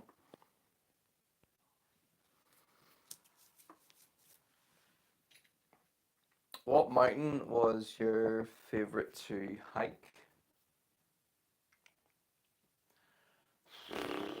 As you may discover, I tend not to have favourites of anything. I'll have a collection of things I like. The Lake District, the Cat Bells. No, that's not I don't know. Cat Bells is like an afternoon sneeze of a hike. I know you didn't do it, but that's you. The Cat Bells is very nice. Alright, I'm trying to think of ones you've done that aren't in the morning. No, it's not I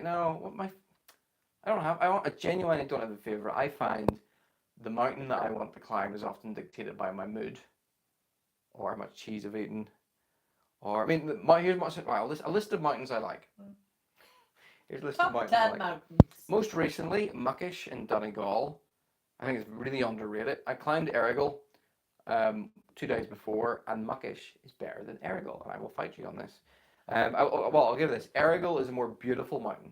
It's steep, it's pointy, it's like a big cone. There's a big, beautiful ridge on the top. But it's not that interesting. It's beautiful, but it's got nothing going on upstairs. And then Muckish, on the other hand, Muckish from a distance looks like this big, boring, flat plateau of a mountain. Once you get around to the north face, there used to be a quarry there, and they've years ago they blasted away at the rock. There's a very narrow switchback of trail you have to make your way up. Just follow these white arrows. It's quite, from a distance, it actually looks like quite a scary climb. But as you go up it, there's like old machinery and stuff lying around, and I enjoyed Muckish a lot more than Ergo because there's a lot more to explore. You know, you could get lost on Right. Muckish. It was like being in a dwarven kingdom. I was kind of expecting to knock on a rock and open it up and dwarf to walk out holding an axe and ask me to come and see the forge. But that didn't happen. Yeah. Muckish. I like Muckish. Right. I like Muckish. I like Binion. I like Burna. Two mountain I don't like. Donard. Sleeve Donard. Tallest mountain in Northern Ireland. One of the most boring. Everybody goes up it just because it's the tallest. Instead, climb the second tallest. Sleeve Commodore. It's less of a climb, better views. And also you can do an arguably a nicer loop. You can actually do a loop, which I think is better. So yeah, don't have a favourite mountain, but I have some mountains I feel fondly about. That's Slamish, which is a tiny mountain. Yes, Slamish, you should Yeah. have it. Now, just to clarify, I didn't mention this in the previous video. Slamish is where Stephen asked me to be his girlfriend, and then where he proposed also. Well, it's Not a the top shakedown. Slamish, just sort of Yeah, on the there's no lower way down Louise was bits. gonna So Slamish has a sort of a special place in our hearts. in our hearts. In our hearts. What type of makeup do you use? Me? Well, I use Max Factor, like foundation and powder. I think I've got a Rimmel bronzer, a Bourjois blusher, and I use Body Shop like cleanser, toner, moisturizer things. Thanks for asking. Is there a membership hike in the card? Yes. So I opened up channel membership last year. I think I got 24 members. Thank you, by the way, to all the members, including you. That's me. Can I please Not come on the members hike. No, but I'm paying $4.99 a month, and I feel like at this point I think I Yeah. started doing it to boost your numbers. Oh, thanks. And now I feel like there's enough others. Well, I still need them. I've only got like 24 members. Yeah, but it's a bit weird that I'm just paying you and I live with you. Yeah, but I paid for a holiday. I will transfer you some money for that. I do have money. That's okay. It's fine. I forgot what I was saying. Oh yes, members hike. Yes, at some point I do want to do some kind of members meetup. I know that it's kind of tricky because it only work for people who live nearby. I'm also trying to figure out how best to do that because members have paid money. If I organise something, I think that means I'm legally responsible for them. There might be a way around that. I'm not sure. That's the biggest reason I haven't done in like meetups or anything like that, because if you're taking people out into the mountains and something goes wrong, you can wind up legally responsible for them. Especially if any kind of money has moved anywhere. So yes, I've been kind of cautious about that. But yes, I do want to do some kind of members meetup, hike, camp, something at some point. I think it says it wants to know about your makeup. My It makeup. says what Stephen's makeup, sorry. Makeup. Do you mean like his ethnicity? My ethnicity. Or he's not wearing any products? Paul Mesner has asked, any big projects coming up soon? I currently have in the edit bank 4 videos that I think will be quite good. I have done a video of a camp. I'll tell you a lot, where I carried a paddleboard plus all my camping stuff. It was like 25 kilos in total. Obsessed with carrying stuff. Up into the hills to paddle around this beautiful lake. I actually set my tent up on the paddleboard. And that's a project, that's a sponsored video, full disclosure. Red Paddle, I've sort of paid for that. So yeah, big projects. I don't really have big projects, but I have lots of, once the weather starts to cool down, I have lots of sort of more foresty camp ideas that I want to do. But yeah, I have, my problem is never ideas. I have ideas coming out of my ears. My problem is knowing what ones to prioritize, what ones to do. I've got better at it. So yeah, I've got lots of stuff on the cards. You said you like watching videos of how to make stuff. Is there a product or invention you'd love to make? An invention. Yes. Yeah. Right. So there's something I keep coming back to every now and then, and I don't know why I'm obsessed. I think it's because where I live, and I'd like to invent what I call the weather negation device, and it's a device. And someone's going to yell, it's an umbrella. It is an umbrella, but it's more. It's a device that It's kind of a force field. It's basically a force field that you wear that makes the weather pleasant. like if you live as far north as we You're in do, a bubble of yeah, this nice yeah. weather. If you live as far north as we do, we basically have 5 to 6 months of miserable weather. I mean, you could have a month where there's only 2 days that are nice, you know, or it doesn't rain. The cold is fine. If you live even further north, you actually have an advantage because it gets so cold it doesn't rain. It snows and snows dry, but wind and rain, we're quite exposed here out on the coast.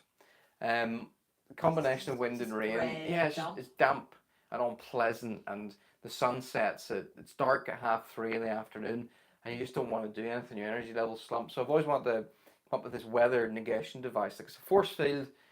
You put it on, you push a button, and around you it stops the rain getting in. But not only that, there's like a filter that brightens up your surroundings. It makes you feel like it's summer. Yeah, it's like a portable summer. I mean, imagine that. I mean, that's basically like VR. It's like living in a VR. Yeah, except you're actually outside. And it's not VR, it's real. But also you have a version for camping. So you go camping, you put this in the middle of, and suddenly, you know, it's like in the Phantom Menace, the bit where they have the big shields that come out and protect the armor. Yes, a weather negation device. I'll never invent it. I don't think the technology's not possible. Go for it in Dragon's Den. Where are you from? Here, in Northern Ireland, which is an entirely non-controversial part of. Born in Ballymoney, right? Yeah, I was born in Ballymoney. I was born here. I live here. My dad is from here. Yeah. And my mum is from here. What's Stephen's makeup? Yeah. I still don't know if this means my ethnicity. I mean, if we go far enough back. Scottish, maybe? Or England, you play French background. French. Bonar. Yeah, you're glad to get rid of that name.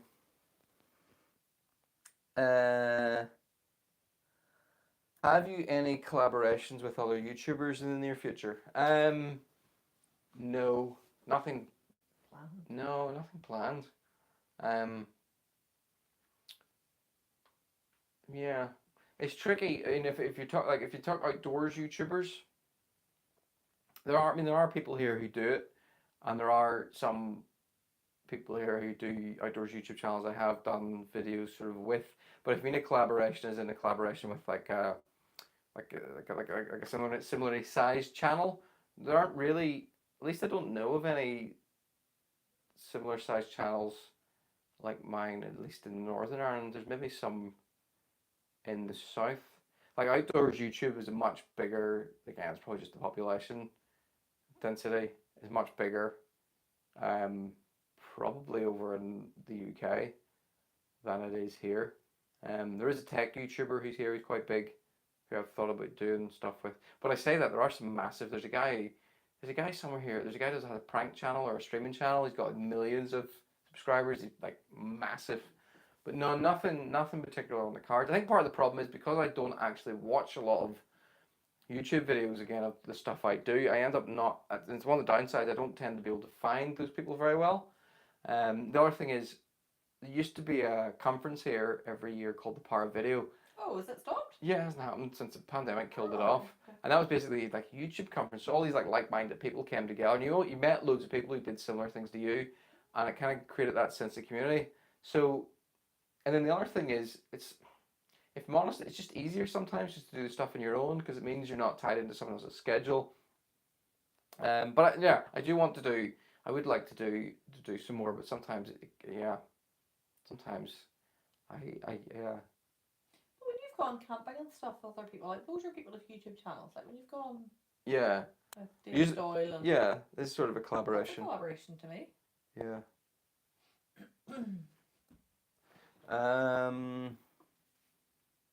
Have you walked Murlock Bay and Fairhead? Yes, it's very nice. In Wales in November, the hikers raise money to do a naked walk. You and Mesner could raise a good chunk of money. It's not going to happen. Maybe my birthday, but I'm not hiking around in my birthday suit. Have you any desire to do any running series again? We love to watch the Born to Runs races and anything on the trails. That's Graham, Rennie. Hi, Graham. Is Lewis watching as well? Hi, Lewis. Oh, if you're watching. Hello. Yes, I am actually going to be doing a couple of the Born to Run races this year again. Yeah, there'll be some running stuff coming up, maybe not necessarily races. As I said, I've tried to cut down a bit, but yeah, more running stuff, maybe some races. Your videos are brilliant. I've bought some of the products you have reviewed. Hopefully use my affiliate links. Thank you for supporting our household income. I was blessed doing trail running in the Mournes in June. It was very sunny. Yeah, the Mournes is a very nice place to run. I think what's so good about the Mourne Mountains, and these mountains are down here, is that there's none of them are like, well, very few of them have very steep climbs. They're quite rolling. I mean, they're still challenging. You can still get some proper vert over a day in the Vert? yeah, vert.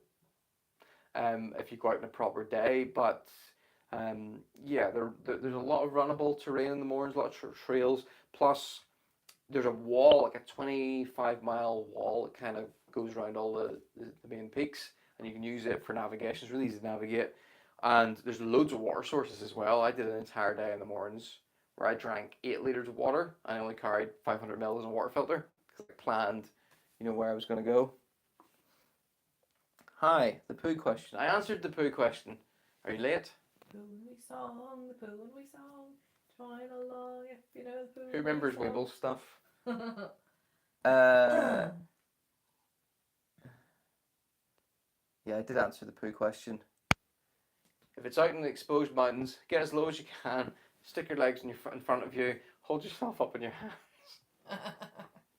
It's not fun. My partner was Miss Ballymoney in 1999. There you are. There you are, yeah. Did Belfast City Council clean that car park? They did. They did. This was a great victory. No, but they initially retweeted not his not realising that it was they negative. don't understand the context. Oh, sorry. Anyway, right, there's a car parking right in Belfast, filthy, covered in rubbish.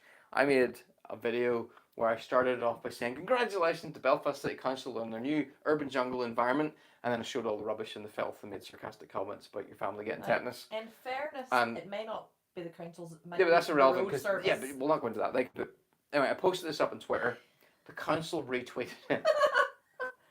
They obviously they thought it was praise for the council because the way I worded it, it seemed like praise for the council. They retweeted it, and then a few hours later they deleted it and then replied to me saying we're looking into this. A week later, that car park was spotless.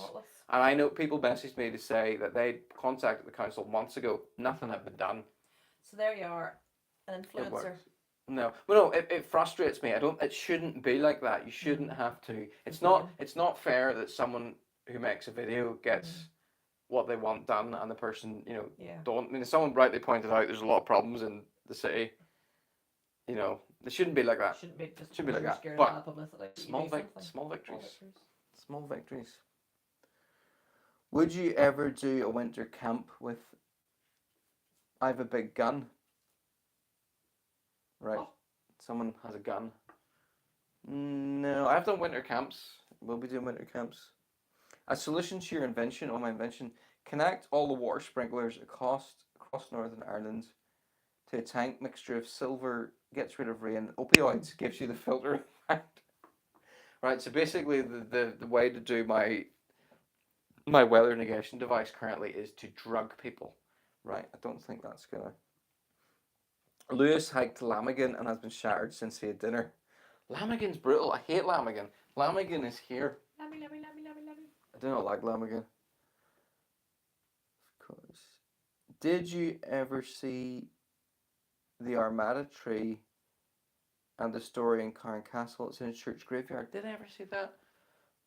Might have done. So there's a churchyard with a tree in it, and that particular... I'm trying to remember how this works, but I think that particular tree is native to Spain because when the Spanish Armada was trying to attack, what they didn't reckon was just how horrendously terrible the sea was going to be around here, and most of the Spanish Armada got destroyed in this area. There's loads of wrecks around the north coast. There's the Girona, which is quite famous near the Giant's Causeway. Girona.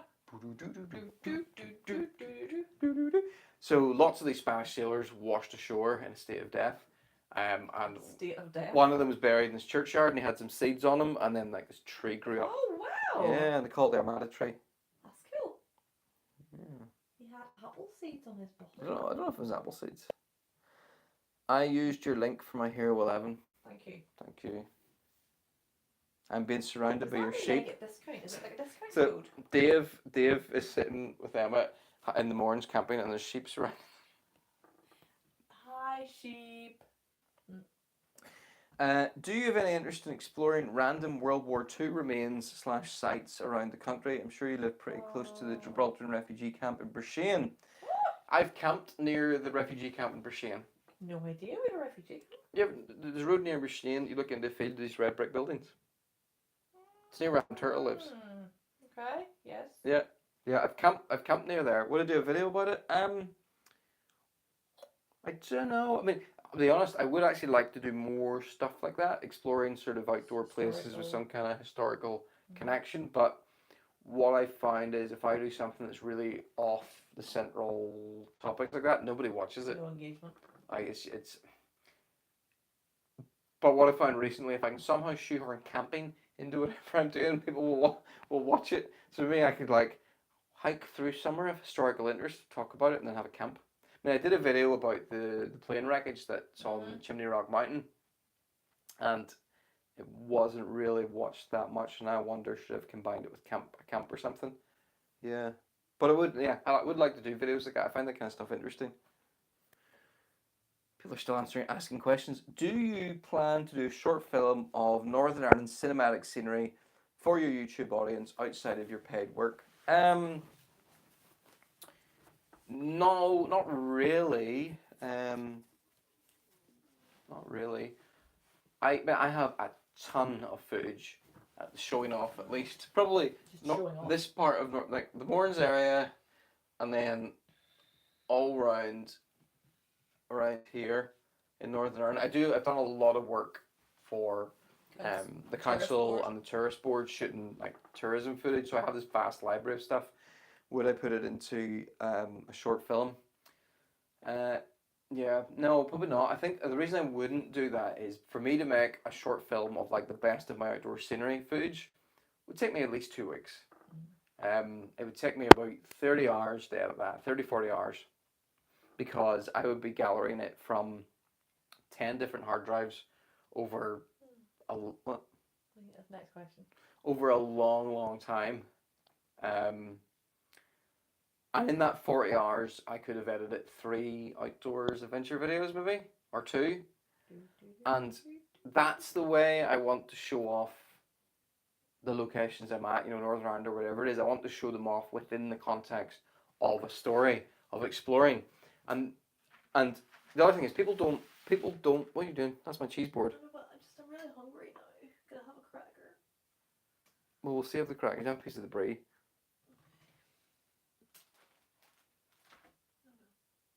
Oh, there's stilton attached to it. That's Hold defining on. it. Oh, that's a massive. I don't need that much grief. Here, there you go. Thank you. So what I found is when you make that just cinematic landscape videos, people don't watch them. They'll watch them for like 20, 30 seconds and then they leave. There's no retention. It's really bad. The reason there's no retention is because there's no storytelling. So if I'm showing off a location, I want to bring someone along on an actual journey. I often think about how why am I eating this? Because it's delicious. There's no shortage of beautiful scenery out there.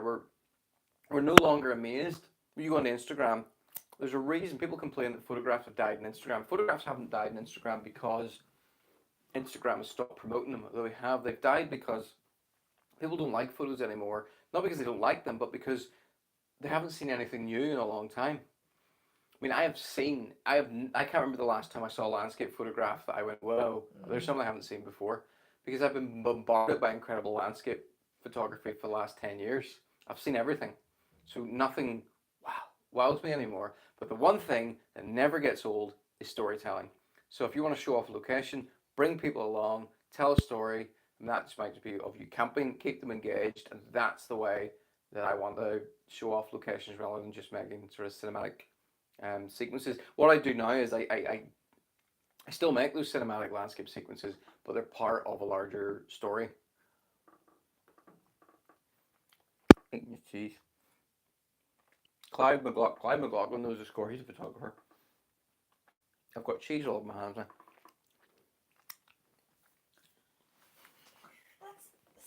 Is that still Yeah. of all the things you could have rubbed on my shoulder? Would you consider getting a small motorhome, or you prefer a smaller van? Ooh. Well, I've got a short answer to this. Yes. My van is the way I've set it up. Brilliant for one person. I could live in it for like 2 weeks quite comfortably. For two people, we'd be killing each other after about 2 days. I mean, if we were like little small people, it would be easier. But we're both kind of tall. There's the amount of stuff that I require. Yeah, you carry a lot of stuff. I carry a lot of stuff. Yeah, there's no room for storage. Yeah, And also sleeping. Yeah, I mean and cooking. it's a transit custom. I mean, I didn't get it to be specifically to be a camper for us. I got it for my work. But it's been quite good for us for day trips. We go away and we sit, go away somewhere for the day. If it rains, we can hide in the van. I can cook in the van. I can do stuff. We are taking it on holiday, but we're not staying in the van. We are going to go camping, but we're bringing a tent, which we'll pitch beside the van, and we have the van for a base to explore out of during the day. Yeah, in the future, maybe at some point, I would consider getting like a big camper van that we could properly live in. I think I would still like to do a van style one. Like about like a bigger van that you could stand up in. Yeah, I would consider that, but no plans at the minute. At least not for the next 5-10 years. What happened to Running Rat? Oh yeah. We still actually. Running Rat. Interestingly, there are a couple of running rats. There's 3 Running Rats. The original one, R.I.P. I lost it. So then he had to get more. How'd you lose it? I think it fell out in McDonald's car park. Fell out. Louise was having a bit of a moody day. That sometimes happens. And I think it was on my knee. yeah, and I gave her Running Rat because she likes cuddly toys. It just cheers me up a little bit. Cheers her up, little silly characters. So I gave her the little Running Rat to hold on to as like a comfort thing because she's 5. And yeah, we went to get McDonald's because we're also still 5. And you dropped Running Rat out of the car. I stood up. I went to go to the bin. Yeah, you went out to go to the bins. I was forgetting that Running Rat had been on my knee, and then Running Rat must have fallen out. I didn't realise later. So the original Running Rat was dropped on the car in the car park at Andrew McDonald's. We did go back to look for him. And I like to think that someone picked him up and gave him a home rather than someone just chucked him in the bin and he was pecked apart by seagulls. But I replaced him, so there's now 3 Running Rats. Running Rat hasn't appeared for a while because I haven't done a lot of mountain running. But watch this space. We'll be getting back into that later in the year. What time is it? It's only 2 hours. Yeah. I haven't got to do any ironing yet. I'm definitely stopping at 11, but there's still like 40 people here for some reason. I'm still asking. I feel like I want to answer all of the questions. Yeah, they're the reason you're still here. As soon as you leave, it's going to drop off.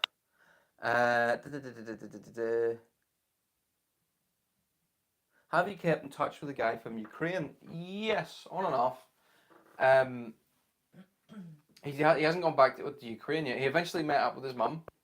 Met his mum, reunited in Switzerland. He stayed there for a week and then he started his travels.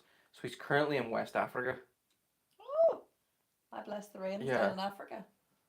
Yeah, I don't know where he's going. I think he's trying to tick off every country in the world. I don't know how that guy does it.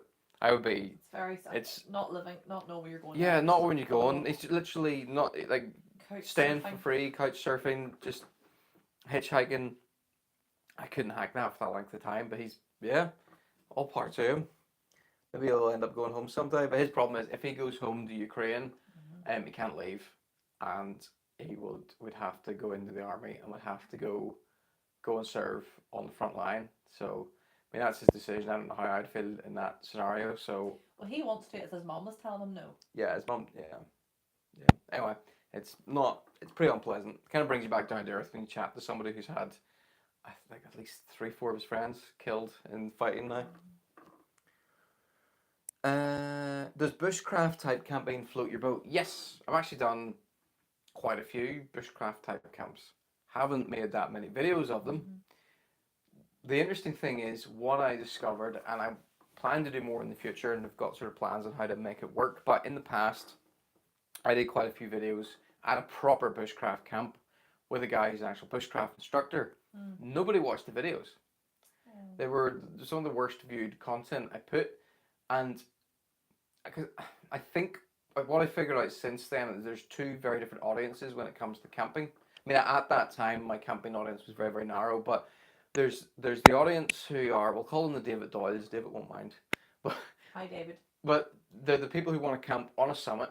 They want to camp up there with really ultralight gear, and they want to get summit shots. That's one group, and they really like their kit. They really like the stuff to be lightweight. They don't want to carry too much excessive kit.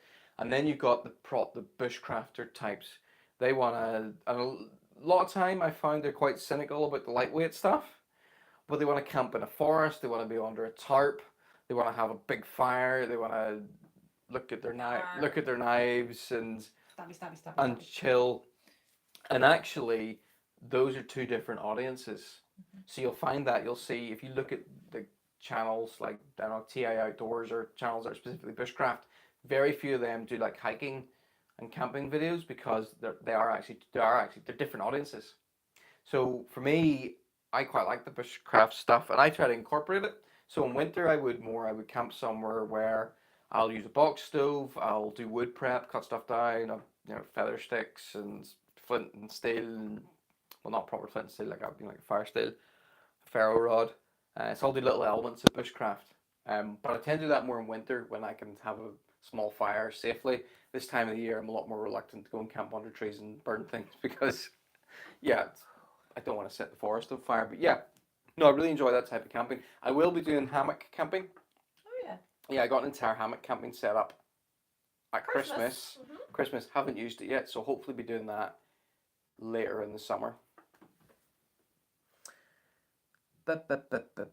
What's your favourite cheese?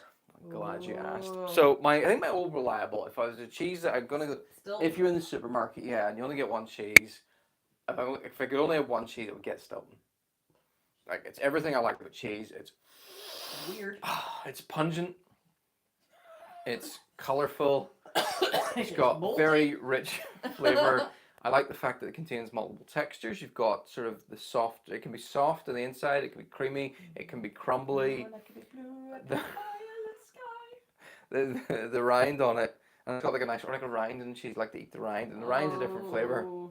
Louise is more sort of cheddar and really like brie. I like brie. Yeah, if I could only have one cheese, I would have this one. But Young Buck. Young Buck's quite good as well. Young Buck's a local cheese, it's sort of like Stilton's a blue cheese. I really like Mike's Fancy Cheese in Belfast. Mike's Shameless plug. Shameless plug. There was one point during the pandemic. Oh yes, we when, justified. You had to go to New York. Yeah, I had a job in Armagh. Armagh, and I hadn't been at Mike's in ages. But once things opened, I spent £100 a month in Mike's for a few months at one point. Every time I went to the Moorings, I popped into Belfast, so I had to cut that out. It was too much cheese. It wasn't good for me. Yeah, I love cheese. But it's so bad for me. I basically gain about 2-3 kilos over Christmas every year. It's mostly cheese. Oh, bye. Dave and Emma would love a cheese board. Question. We bought Clive. Hi, Clive. Clive's a photographer. Very good photographer. We bought a 6-person tent for family camping. Question. Ooh. Is electric hookup for tents cheating? No, absolutely not. If I'm in a proper campsite and I've got a choice for electric hookup, take it. Absolutely take it, especially here because we don't know when the weather's going to change. We could have a summer's day when at night it's below 10 Celsius and it's cold and you can bring a heater.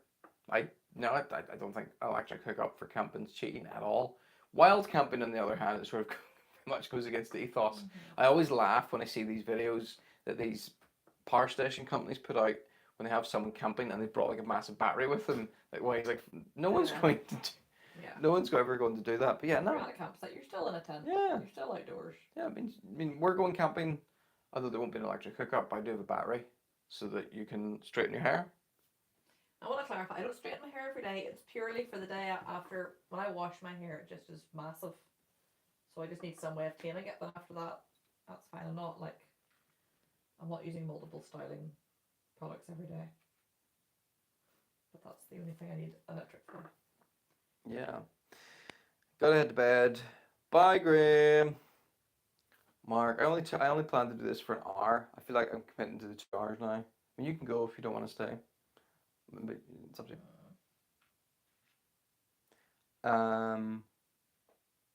Are you going paddleboard camping again? Yes. Do you plan to or lead any youth work programs? No, but I once did something with. I was a cross community project Scouts? with the Scouts where I taught filmmaking to two different groups of Scouts, and we made a very inaccurate recreation of the life of St. Patrick, and it was like a showing for the parents. Yeah, it was enjoyable, but very, very time consuming. I find that kind of stuff, when you do it regularly, very exhausting. Wouldn't rule it out, but not at the minute. Straight again, it comes back to it's very tricky for me to fit in what I'm doing as is. Never mind that. Never mind extra stuff.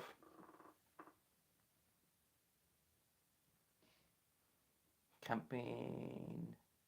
And I wild camper is camping tomorrow night. You're camping tomorrow night? I'm not camping tomorrow night. Any planned adventures down south? Yes.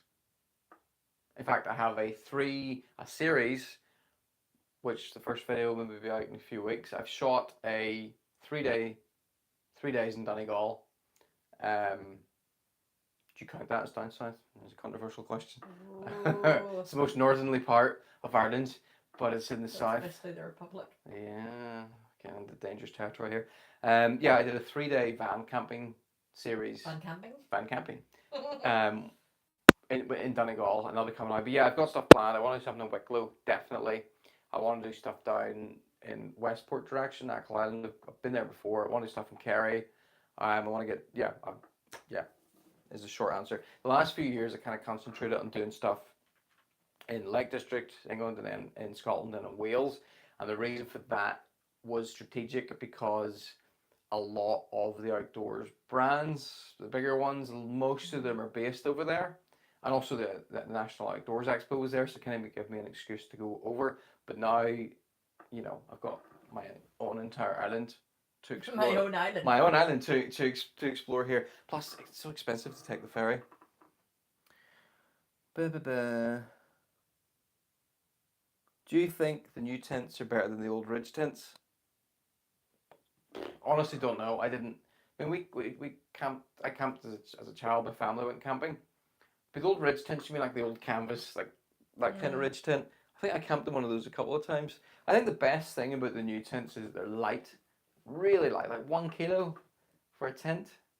Yeah, but as to whether they're better, I don't know. It depends how you define it.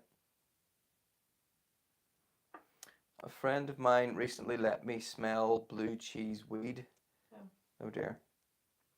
Well, it's legal where he lives, so that's right. Have you tried Stinking Bishop cheese? Right, we're getting silly. Yeah, I have. Stinking Bishop is like it's got a thick rind, but it's really gooey in the middle. Like, if you cannot leave it sitting in your fridge. If you come back, it will like slopped itself around the place. It looks like slopped around the place. It's like the blob there, everyone. Right, they're dropping off. I'm gonna finish here at 11. I was in a Belfast cafe and a waitress called Donegal the other north.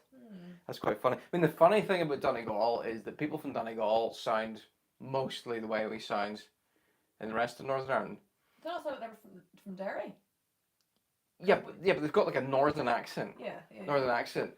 Whereas to our ears, people who are like further south and It's a different accent. Properly south, it sounds very different. Yeah, it sounds very, very different to our ears. Donegal sort of like feels familiar and safe. Don't say that. Safe? Oh. Not safe, I mean like familiar. Apologies. Which country is top of your list to go to outside of Northern Ireland? Canada, New Zealand, I think. Iceland. Iceland isn't like we're going to go camping in Iceland. Oh, camping. Sorry, I thought you just meant. Yeah, for us, I would love to go to New Zealand. I'd love to go to Canada, like properly into the wilderness. I would also love to go to Norway and Lapland, like some of those really cold Scandinavian countries. I have a subscriber actually. He has his own channel, York Media. It's called Matty. Yuko Ono. He does dog sledding tours. Looks amazing. I'd love to go and do something like that sometime.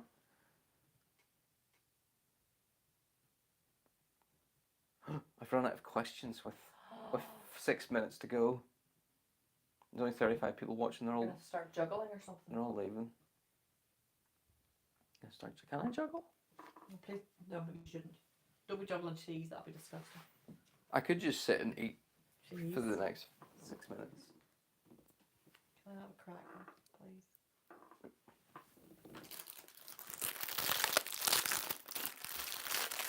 Do you want some chutners? Mm-hmm. Okay. Chutners. What kind of chutners is it? Oh, what an excellent table you've made there for yourself. That's way too much chutners. It's not too much chutneys. You spread it out. I only put a little dollop on. Right, here, hold this.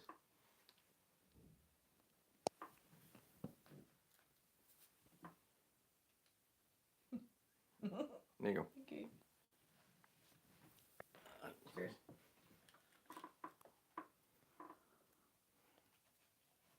They're saying you wear the pants. Pardon? Someone's saying you wear the pants. They're trying to I wet my pants. No, you wear the pants. They're trying to imply I'm somehow emasculated. Yeah, I'm very upset with that.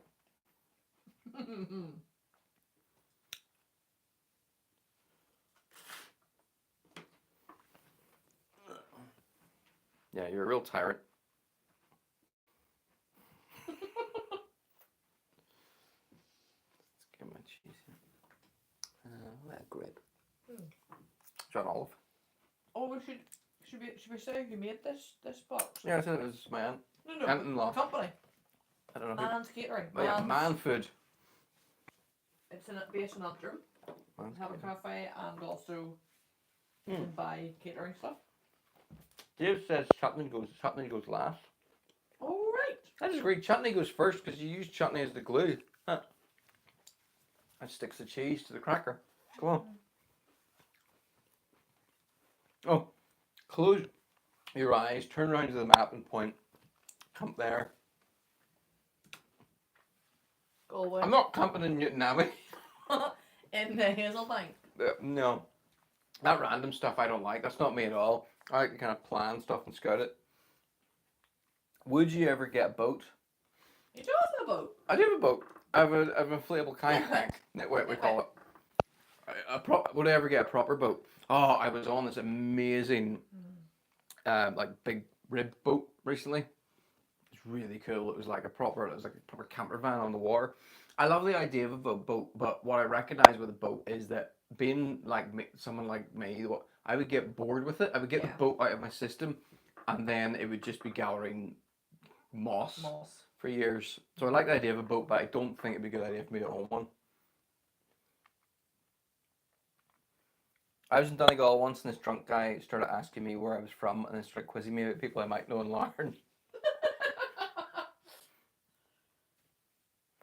If there's one lesson you could give from experience on your journey, what would it be? Well, the journey of life. That's a big question. Woo! Well, I feel like Big for 5 to 12. I mean 11. I'm from 11. I think it means outdoorsy stuff.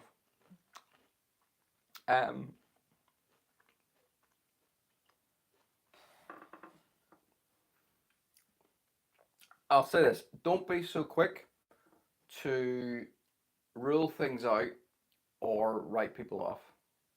Oh. I think that sounds kind of inspirational without actually explaining anything. Just be kind to yourself and others. Is there anything? Are there any tents that can be bought as carry-on when flying? No idea. Ooh. I've never tried flying with a tent. Flown for, like, Yeah, ages. long time, pre-pandemic. Does Louise ever drive the van? No. I'm not insured on it. She's not insured on it. So, but I'm open to trying it, to be honest. But he hasn't so far. Hasn't had. You might be open to trying it. Excuse me. I don't understand why you think I couldn't drive it. Now, parking it might be different. Mm. Yeah, that's the problem with the van. You have to be good at parking. Louise will drive around the car park in circle. Now. Oh, hold on. We're going to finish. It's 11. How do I stop this? Oh, yeah. Stop it over there. Right. Don't roll things or people out. Thanks for watching. Happy birthday to me. Oh, I should smell these salts one last time. not. It's ammonia. And then we'll go. Why don't you smell it first?